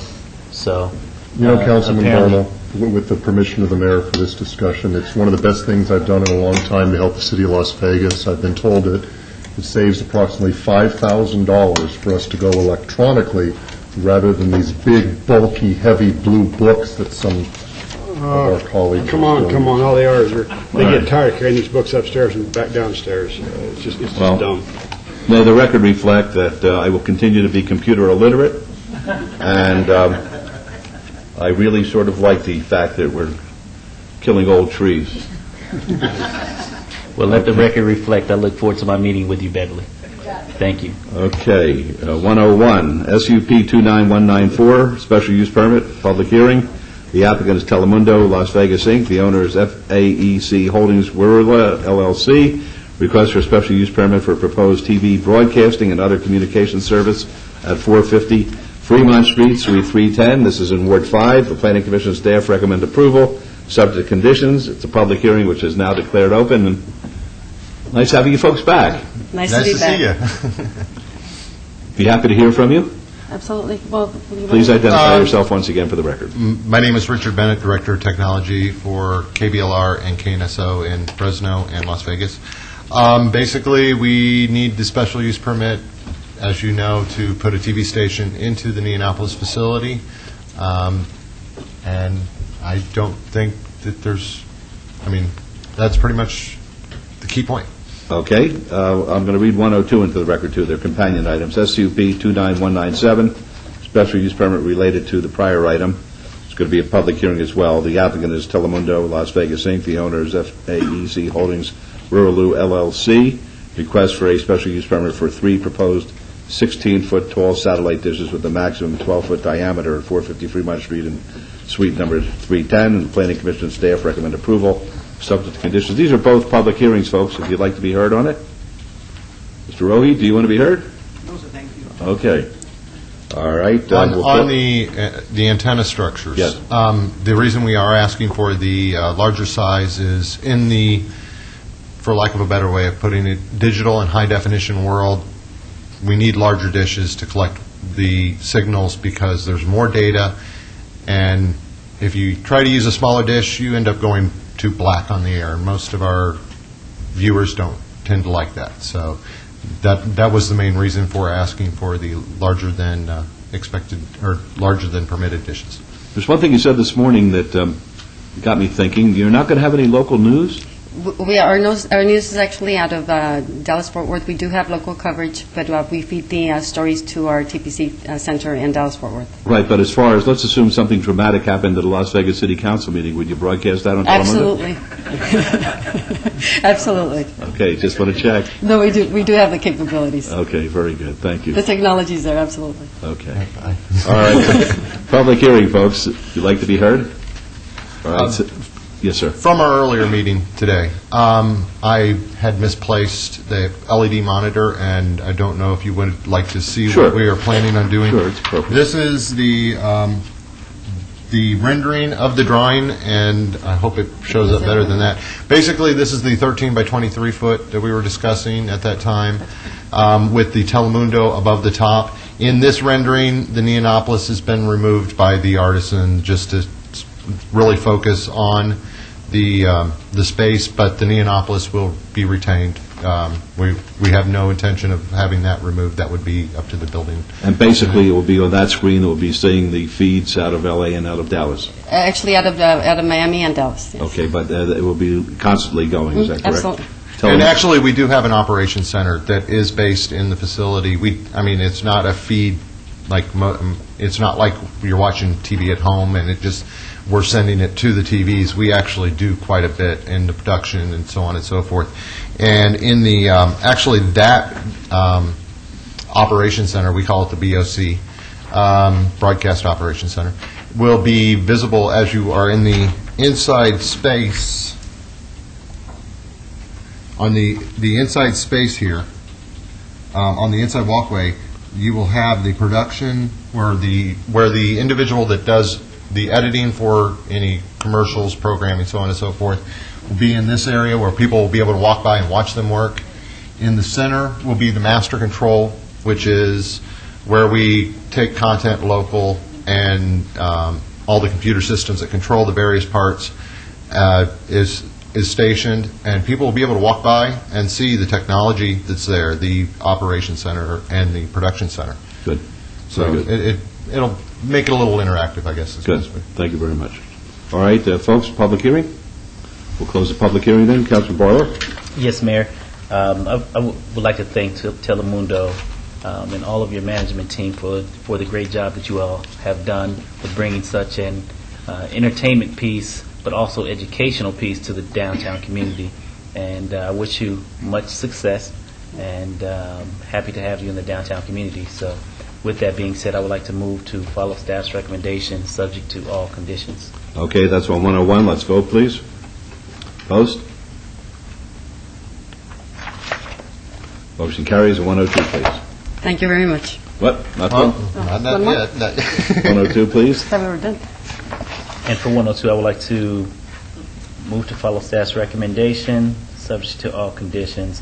And just for clarification in regards to the satellites on the top of the building, I understand that there's 12 feet by 16 in width? 16 feet in width? The dishes themselves are approximately, they're more metric, but they're approximately 12 feet in diameter. Mm-hmm. And the maximum height of the mounting that we'll use will take the top of the dish. If we laid it down flat, which actually, hold on one second, I can provide a demonstration.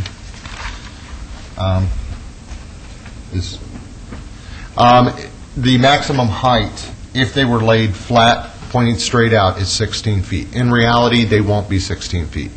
And with the, so that's the dimensions. We use the maximum dimensions just so to be safe.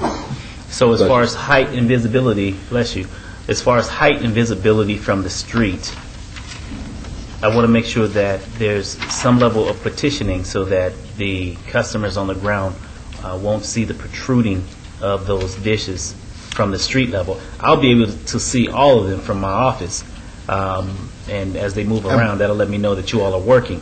But from the street level, from the visibility of the patrons on the street, I want to make sure that that visibility line is covered. Yeah, well, first of all, we are going to take steps to what we call camouflage, using various methods. The most important two steps, as you see here, this is the rendering of what we truly intend to do. The previous one from this morning was white with blue. This is the true one. You will see from this lower section here, that is as if you were looking up. The canopies that we plan to install with the existing paddock that's in place, it's about 4.5 feet off the ground, that dish will not be visible to view from any direction. We did, except for, let me specify one thing, except for if you are in the inside of the, what I call the D of Neopolis, the inside courtyard, you will be able to see the backs of them or an area of them, and we are in the process of taking steps to resolve that so that they beautify it as best we can. I'm going to show this initial one here, this initial picture, and from this, here we go. You see this pole here and this pole here are marker poles. What they are is they are 16 feet in height. We placed them in the location that they would be, and then took this picture from the third floor level, or the fourth floor level of the parking garage, so that you could actually see where they were at, and then started walking Fremont Street. And we were not able to find, my question was, are you sure that the poles were there? Because we could not, we were unable to find this pole, except for, as I show you, on the inside, on second level, on the inside you start seeing what will be the backs of the dish.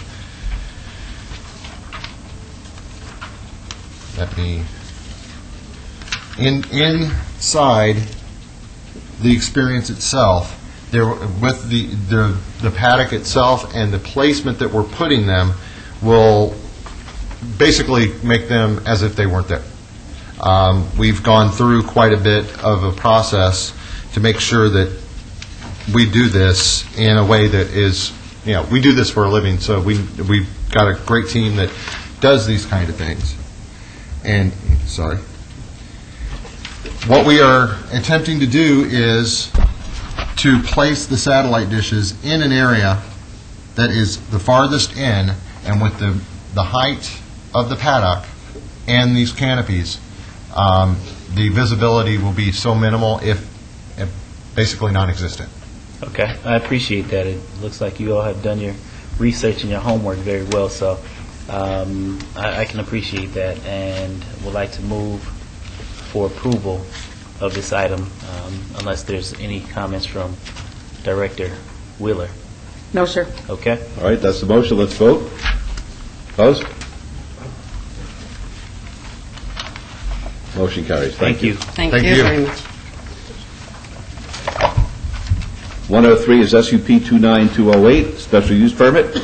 Public hearing. The applicant is Arakai Sopasavan. The owner is Village Square Shopping Center, LLC. Request for a special use permit for a proposed beer, wine cooler on-sale establishment in conjunction within an existing restaurant with a waiver to allow a 0-foot distance separation from a house of worship where 400 feet is required at 9350 West Sahara Avenue, Suite 110. This is in Ward 2. This is heard in conjunction with our morning item number 49. The staff recommends denial. The Planning Commission recommends approval, subject to conditions. It's a public hearing, which is now declared open. Yes, sir. Yes, ma'am. Yeah, my name is Alishai Silpaswan. owner of Archie Thai Cafe.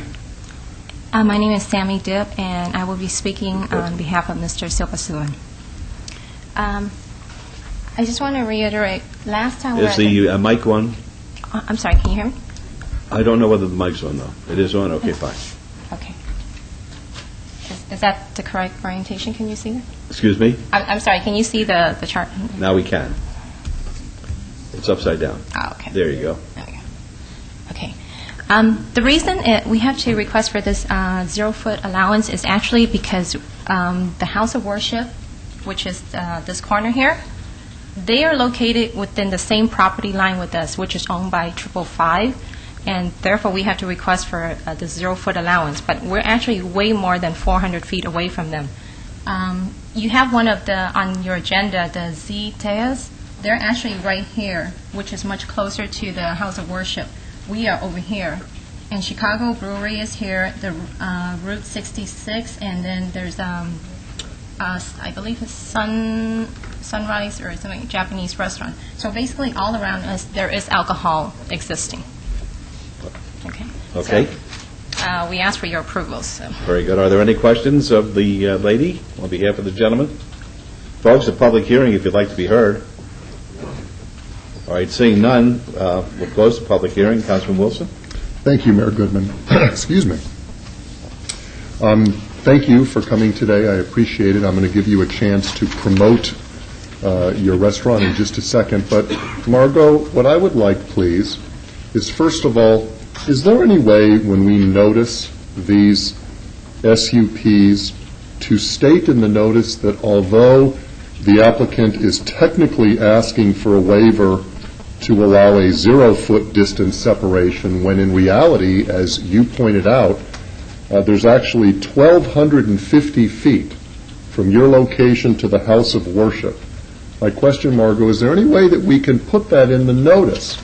Because I would note that on this agenda item, we received 11 protest letters or postcards, and I think probably we received most of them because people, when they got the notice, they thought that we were putting a bar next to a right church. in front of it, yes. And we're not.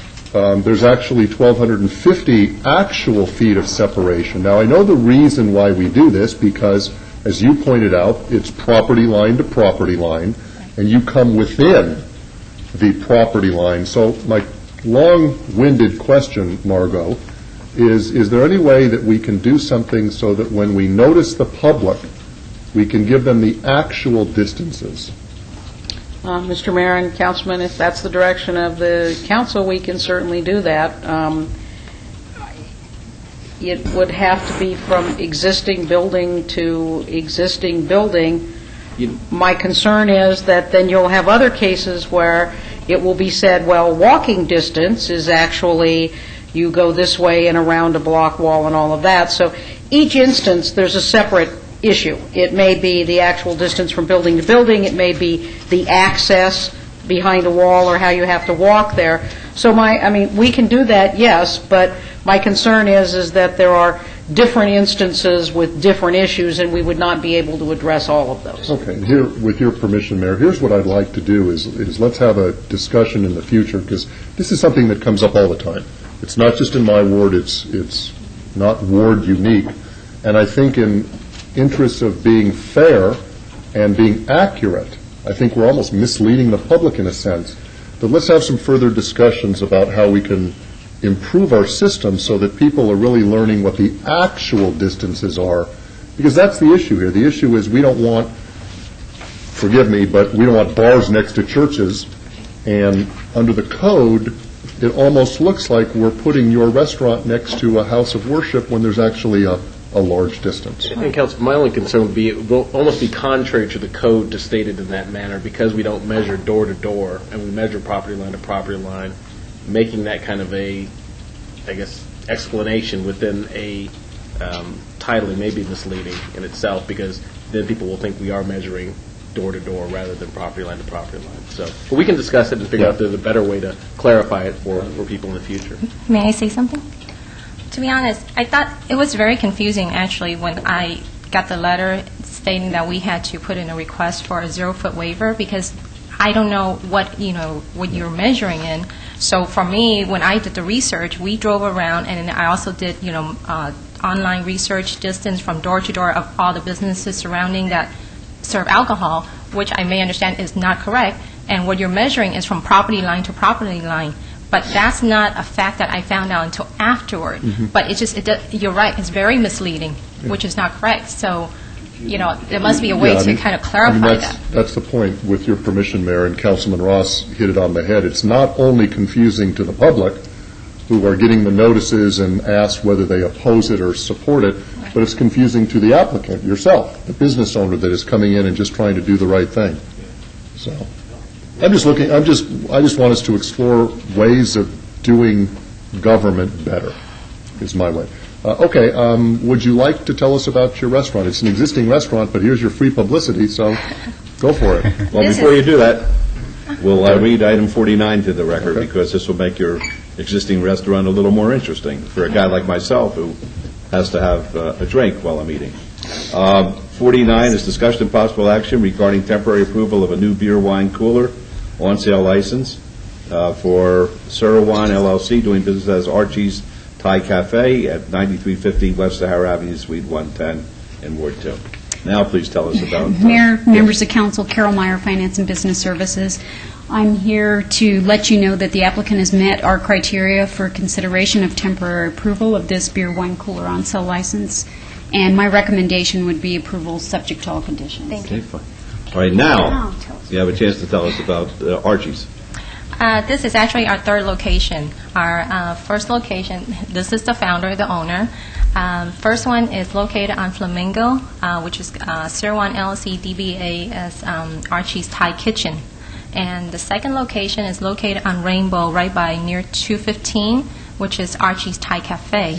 And this is our newest location, which is Archie's Thai the second one is Archie's Thai Bistro, and this one, the third one, is Archie's Thai Cafe.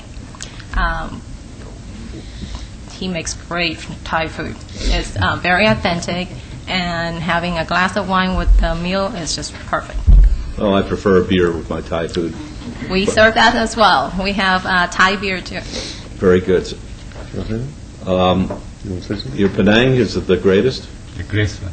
The best. He's the best in town. I have two times the best of class record from Reviews Journal on year 2005 and year 2007. What happened to 2008? We're not done yet. Oh, okay. All right. Very good. Thank you. Okay. Public hearing, folks, if you'd like to be heard. Seeing none, we'll close the public hearing. Thank you, Mayor Goodman. Welcome to Ward 2. Just to help you out a little more, you are right next to or close to the movie theater in Village Square, right? We're actually right next to it. In fact, on the slide, if you look to the left-hand side, that's the theater right there, isn't it? Mm-hmm. Walking distance from a movie, right? Right. Yes. Okay, great. I've been a big proponent of new, great restaurants in Ward 2. People like to go out and eat and enjoy themselves and a cocktail once in a while, as the mayor says. So my motion, can I do a motion on both items at the same time? Sure. No, Councilman, if you can do 49 first. Okay. My motion as to agenda item 49 is for approval, consistent with staff's recommendations. Okay, let's vote, please. Opposed?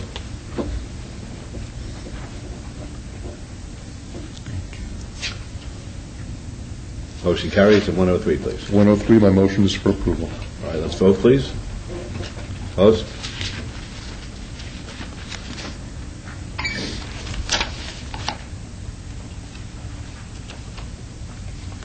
Motion carries. Good luck, folks. Thank you very much, Thank and we you. hope to see you at our restaurant sometime. I'll be there. Take care.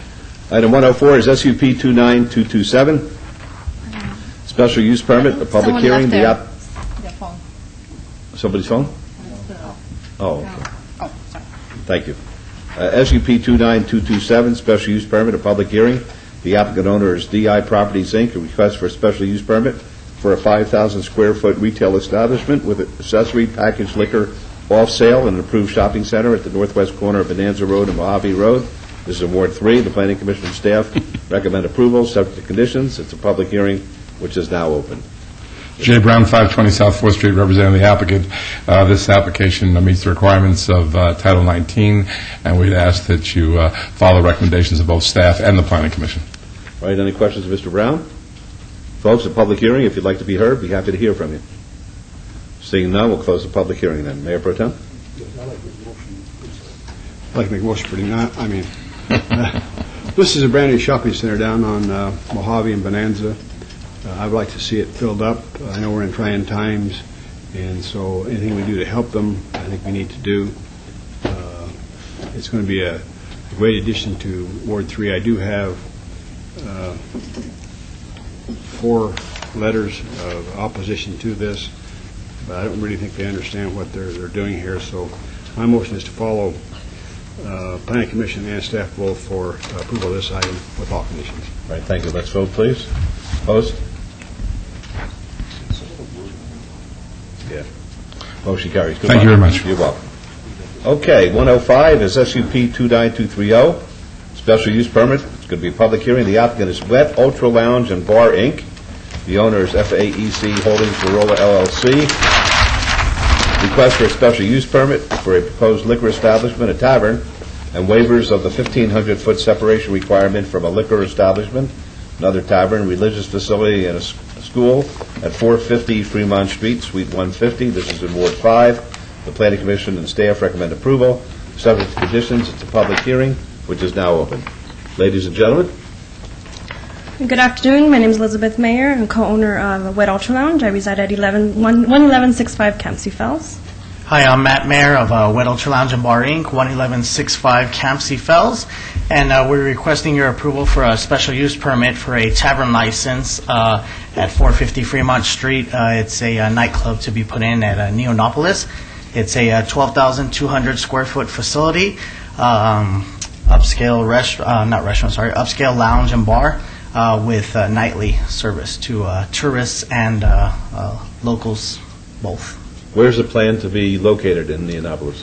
Within Neonopolis is going to be a Suite 150. As you see in front of you is a diagram of the 12,000 square foot facility featuring 3 different bars, a center bar, a linear bar, and another bar off to the side. We're also looking at plans to put in a possible hookah lounge. Basically, we're going after a VIP service. We will be the only upscale ultra lounge on Fremont Street, featuring bottle service and so forth. So, definitely. Well, hopefully, in your hookah lounge, you will not have teenagers. No, this is a 21 and up club. People carrying 9 millimeters? No, sir. Okay, that gives me a little solace. Where's the entry to the wet? The entrance actually faces the center of Neonopolis. As you enter Neonopolis from any of its 3 entrances, whether it be Fremont Street or Las Vegas Boulevard, you'll, along with the other businesses in there. But over here, this is actually a diagram of the actual, just the bar itself, and that's our front entrance there. It features a lobby that'll open up to the center of, or the courtyard of Neonopolis. Do you have the financing for it already? Yes, sir. It's all in place and ready to go. It is? Yes, sir. When will you open? December 15th, if all goes well. All right, that sounds great. Yeah. Mr. Joshi? Very proud of you. Joshi's got a smile. Well, if Joshi's smiling, I'm smiling. Then I'm smiling. Very good. All right, folks, the public hearing, if anybody would like to be heard, or Councilman Barlow, do you have any questions of these folks? Yes, I just want to know which venue are you replacing? Which venue is that, Mr. Joshi? Actually, it wasn't a previous venue. It was actually just an empty shell that fell within Neonopolis. It was not previously a restaurant or a bar. So this is on the first floor? Yes, it is. It's on the ground level, and it's all brand new. It's not a redeveloped former restaurant. So are you closer to Fremont Street, or are you more to the interior? No, I'm just trying to get a geographic location. It falls on the corner of Las Vegas Boulevard and Ogden Boulevard is basically. Okay, thank you for that, whoever did that. Right, and that's the front entrance there. Okay, I just wanted to get a visual as far as what part of the building. Okay. Are you going to have any signage on the outside advertising the Wet Ultra Bar? Yes, we're looking at putting a sign on the corner of Ogden and Las Vegas Boulevard, as Great. well as the one that's catty corner facing Las Vegas Boulevard, which can be seen from the Fremont East District as people are walking back up toward the main Fremont Street. And so we're getting some sign approvals not sign approvals, but getting some estimates right now from some sign companies, and then we'll proceed. What hours do you anticipate being open? We'll be open 7 days a week from 9 to 3 a.m. On Fridays, we plan on doing happy hour from 5 to 9, which will feature upscale happy hour with all the business executives in the area and city council and so forth.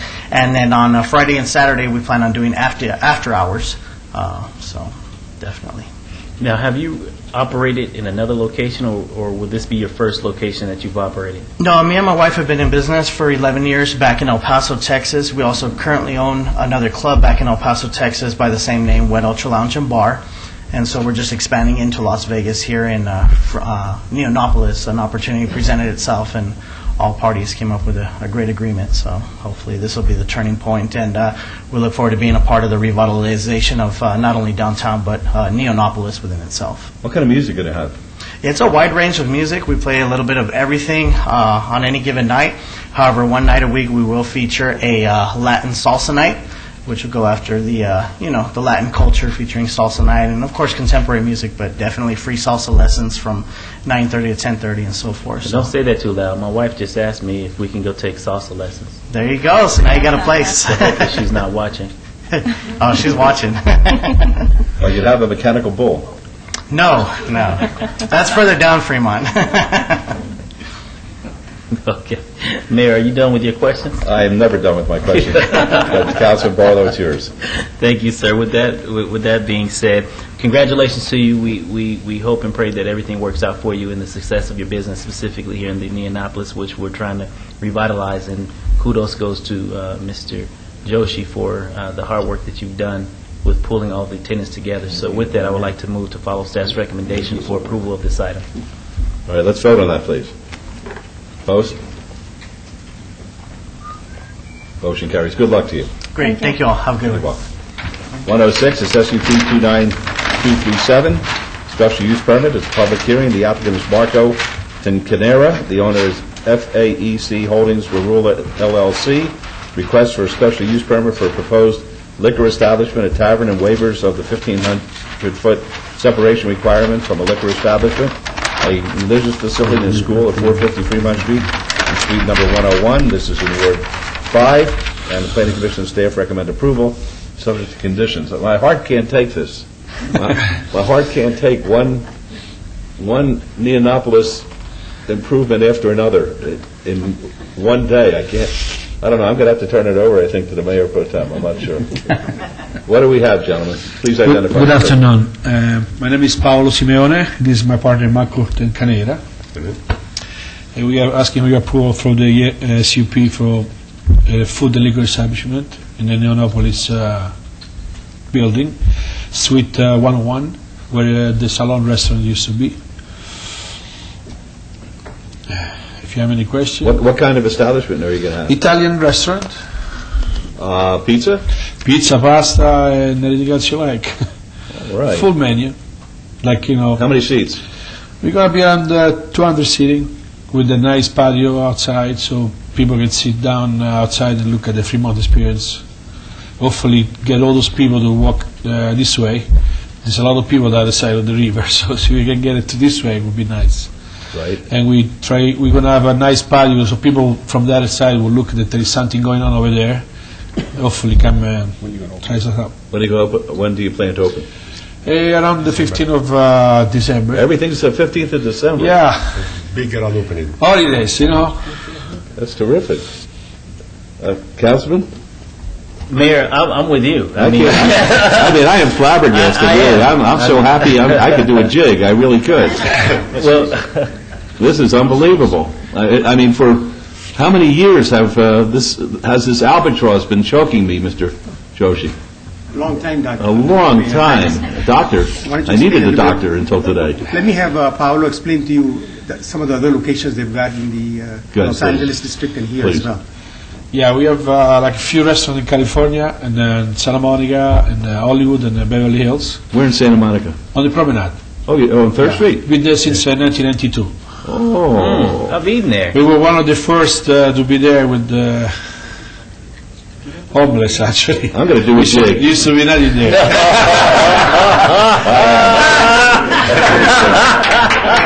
Oh, this is the greatest. The other one is at the Kodak Center, where they do the Academy Awards. Yes.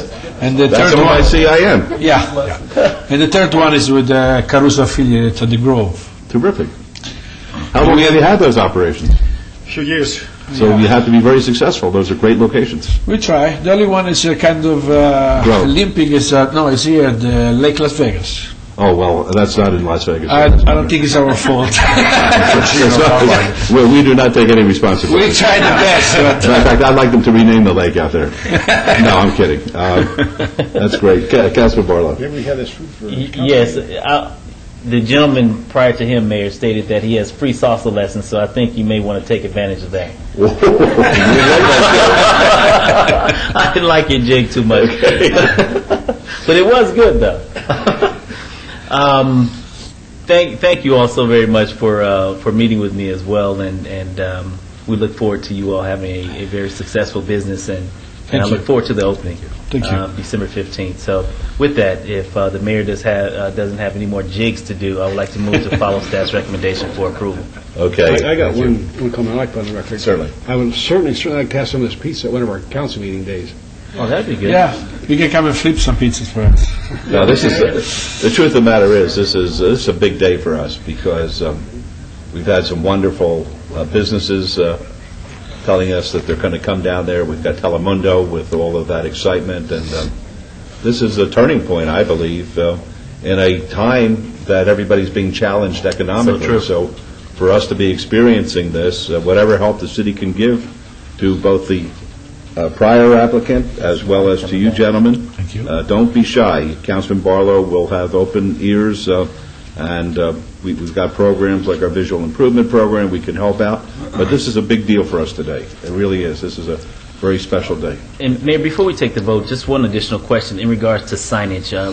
The applicants prior to you that came before us here today, I asked them in regards to their signage package because for me, it's a matter of visibility. Yeah. And so in order to really accentuate your product and bring more folks from off of Right, the boulevard from the other into side. your location, talk to us about your signage and what will that look like? The restaurant's going to be called Luna Rossa, and it's going to be, I think, a couple of signs we talked to with Mr. Yogi. One on top of the entrance, which people from the other side of the Fremont experience can see it from far, and maybe one blade on the other side, so you can see it from every corner.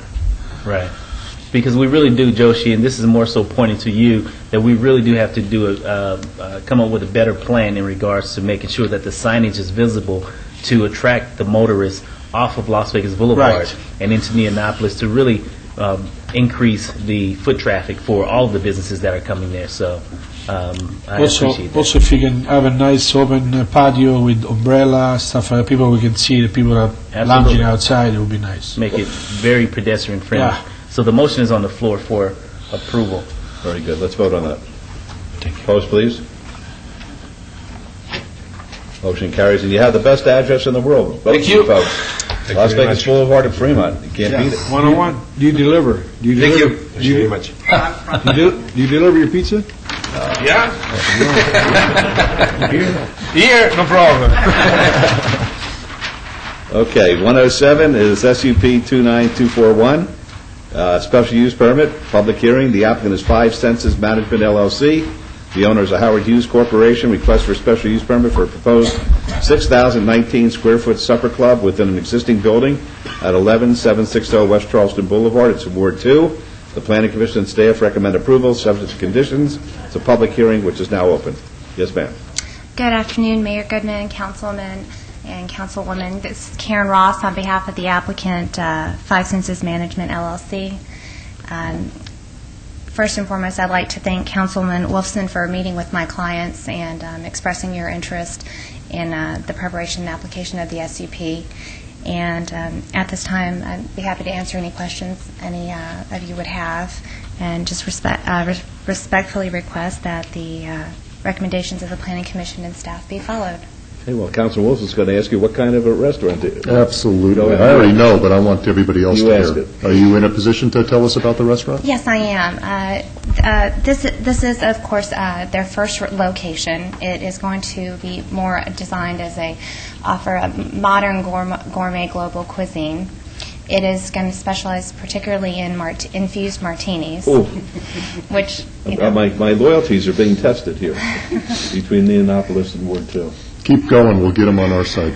This is the first of what we expect to be 7 locations, 2 of which will be in Nevada, one at this location and one in Henderson. And The name? the name is Muse Restaurant and Lounge. M-U-S-E. M-U-S-E, Restaurant and Lounge. And that we plan to open December 3rd. It's up there in the new Albertsons Shopping Center, up there west of the 215 north of Charleston, right? Right. It is right in the new shopping center, the Vista Commons development. All right, any questions of the young lady other than what Councilman has asked? It's a public hearing, folks, if you'd like to be heard. All right, seeing no one, we'll close the public hearing then. Councilor Wilson? Thank you, Mayor Goodman. Tell your clients thank you so much for investing in this area of the city. It's going to be another great addition to Ward 2, great restaurant, little different, but I think it'll be a very big success. So my motion is for approval. Okay, let's vote, please. Opposed? Motion carries. Thank you. Thank Good you. luck to you. Item 108 is SUP 29448, special use permit, a public hearing. The applicant is the Yeshiva Day School. The owner is Village Square Shopping Center, LLC. Request for a special use permit for proposed private school, primary, at 9420 West Sahara Avenue in Suite 201. This is in Ward 2, and the Planning Commission and staff both recommend approval, subject to conditions. It's a public hearing which is now open. Good afternoon, Mayor, Council. James Grindstaff, 9440 West Sahara Avenue, representing both the owner and the school. A little bit that I had not planned on mentioning up front, but since Councilman Wilson brought it up, I thought it would be a great opportunity to mention the issues with the property lines.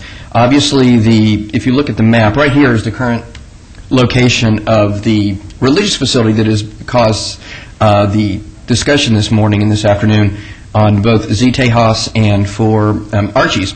Now, the issue really isn't the property line in this case, where it is so often. This entire center was originally done as a one-lot commercial subdivision back in 1997, which means that now, even though it's been subdivided, that the religious facility has its own property, the hotel beside it has its own property, and the entry to our apartment, a huge 4-lane drive with a traffic light, separates that religious facility and that entire section of the shopping center from the main portion of the shopping center. Yet, because it was recorded as a one-lot commercial subdivision, the city now treats that from then and forever as one lot. The reason they did that is to ensure that people didn't come in and subdivide smaller properties just for the exact purpose of avoiding the distance separation.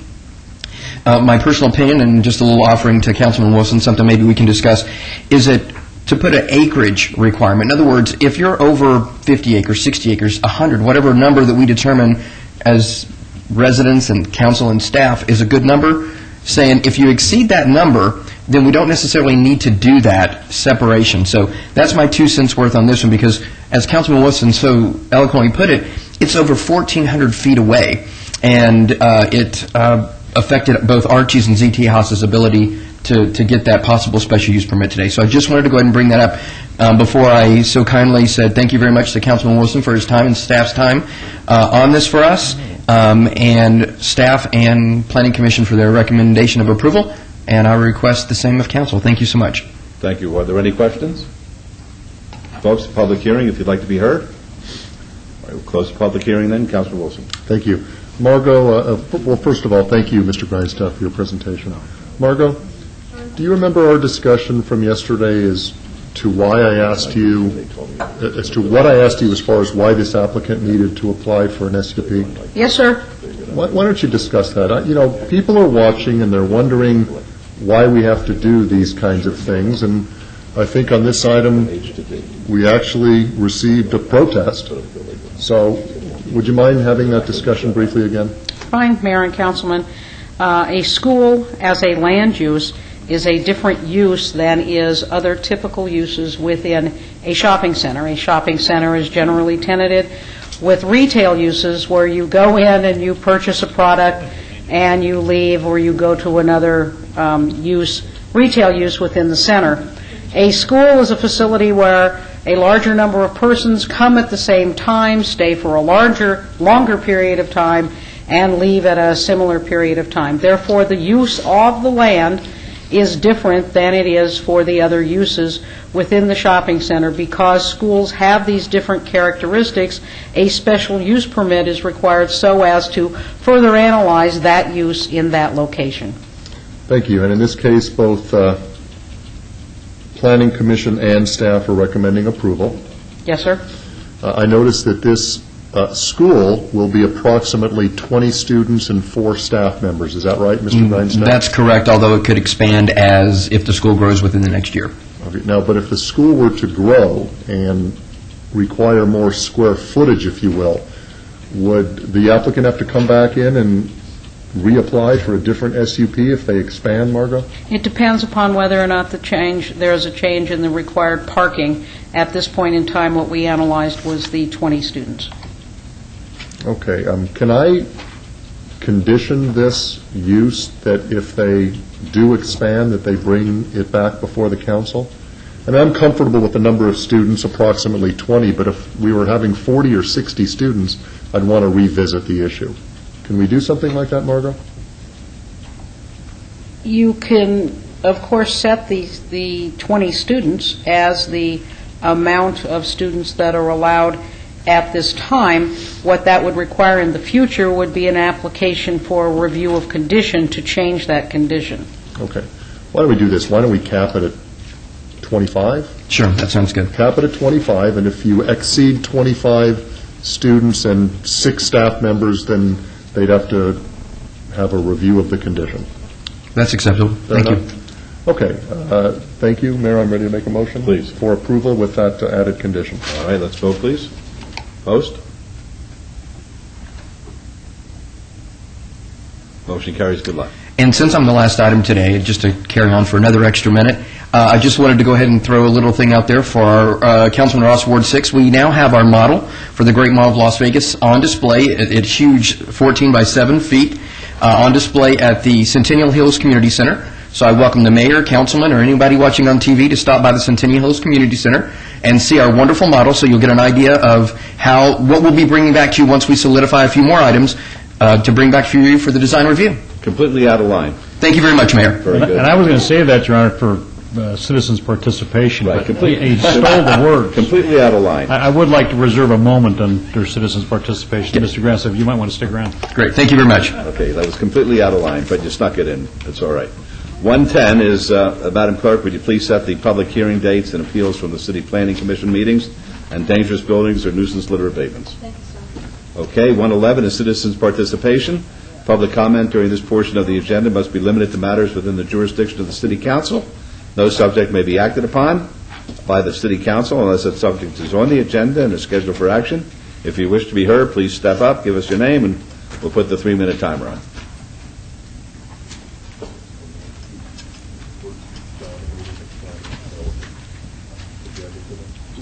Beatrice Turner, West Las Vegas. I thought when I got here I would see Brad Jervik because I wanted to ask him some questions concerning his public defenders that he have that represent people who can't afford attorneys, because they're not public defenders, they are public pretenders.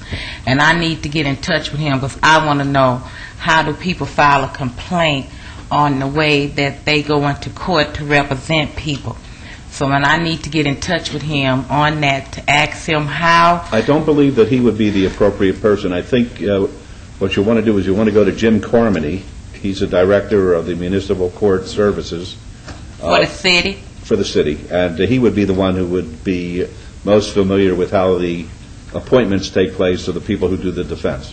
Mr. Jervik's office does the prosecution, and he's not responsible for the others.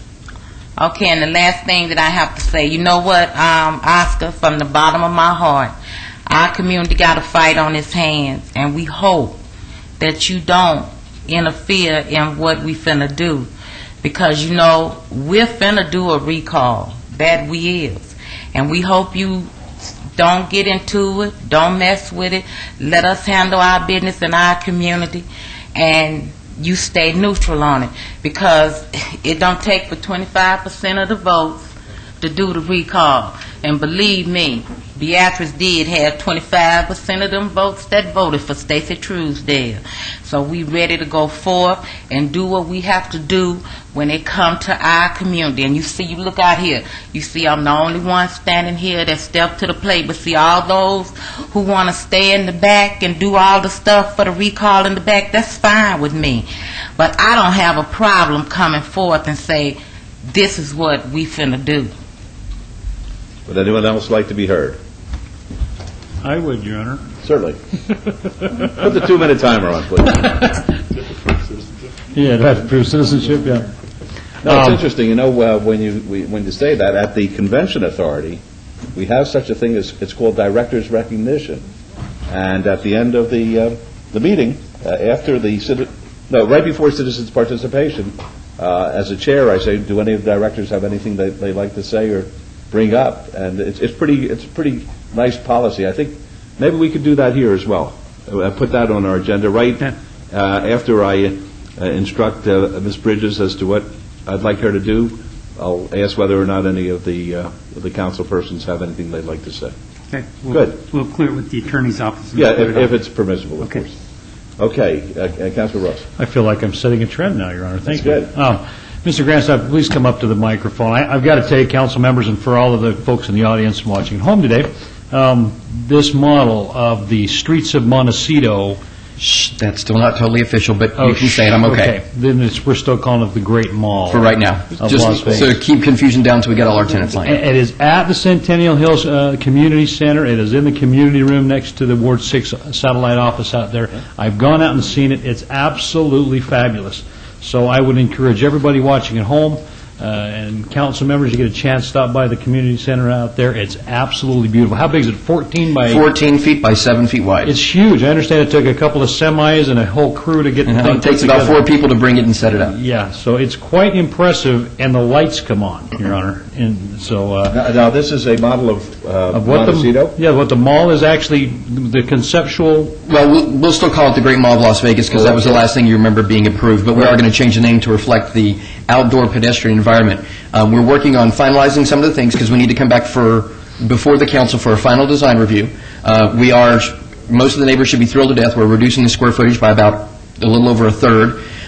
We still have our towers there. They are now broken up into 2, and we have created a ton more pedestrian areas. Matter of fact, we've made modifications in the last 2 weeks. Matter of fact, we went down to the Grove and some other places to take some of the principals with 555. They agreed we needed even more open space than what we have. We've broken up a couple more buildings. We'll reflect that in the model, and about in the next 2 months, we'll make changes for that. We'll be going to ICSC in New York in December, and hopefully when we come back in ICSC in May here in town, we'll be able to be breaking ground about that time. Terrific. And the great thing, Mayor and council members, there are wind turbines scattered throughout this project along the arterial streets. I was sort of wanting to make that a huge presentation, but that's okay. You can go ahead and tell everybody. I'll let you. I don't want to take the wind out of your sail or the wind out of your turbines. But the solar panels, I mean, they're really thinking forward in this project, and I'm just really excited about it. As part of the revisions you'll see on this project, and I'm okay that you mentioned it, is that we are going to be adding a large section of wind turbines, both along the perimeter, interior, solar cells, and possibly solar reflectors to the site. We will be meeting with the Green Council going over issues. We attended a green seminar our architect attended a green seminar in Texas a couple of weeks ago. We have a pile of papers we'll be going through in the next 90 days to really solidify some of these green issues. And when we come back with the streets at Montecito, you will see that it's a total change from what we had before, but to the positives. We can't take any action during this portion of the agenda, but it wouldn't hurt you to call Tom Perigo, who is basically our green man with the city. And sure, I'll be glad to do that. All the input, that'd be awesome. Give him a little tour of what we're talking. Thank you, Your Honor. Thank you, James. I didn't mean to... No, that's okay. I was just kidding. Mayor Pro Tem? One comment. I just hope the model that he's talking about is better than these haircuts. Well, it's been a good year since you've mentioned my haircut. So, but I will work on that again. His wife must have cut it. I don't know, Mayor Pro Tem. I'm not happy with the way you cut hair either, to be honest with you. I saw a picture of myself in this morning's paper, and before I was the mayor, I had a full head of brown hair, and look what he's done to me. And a nice suit. I appreciate your time. Thank you.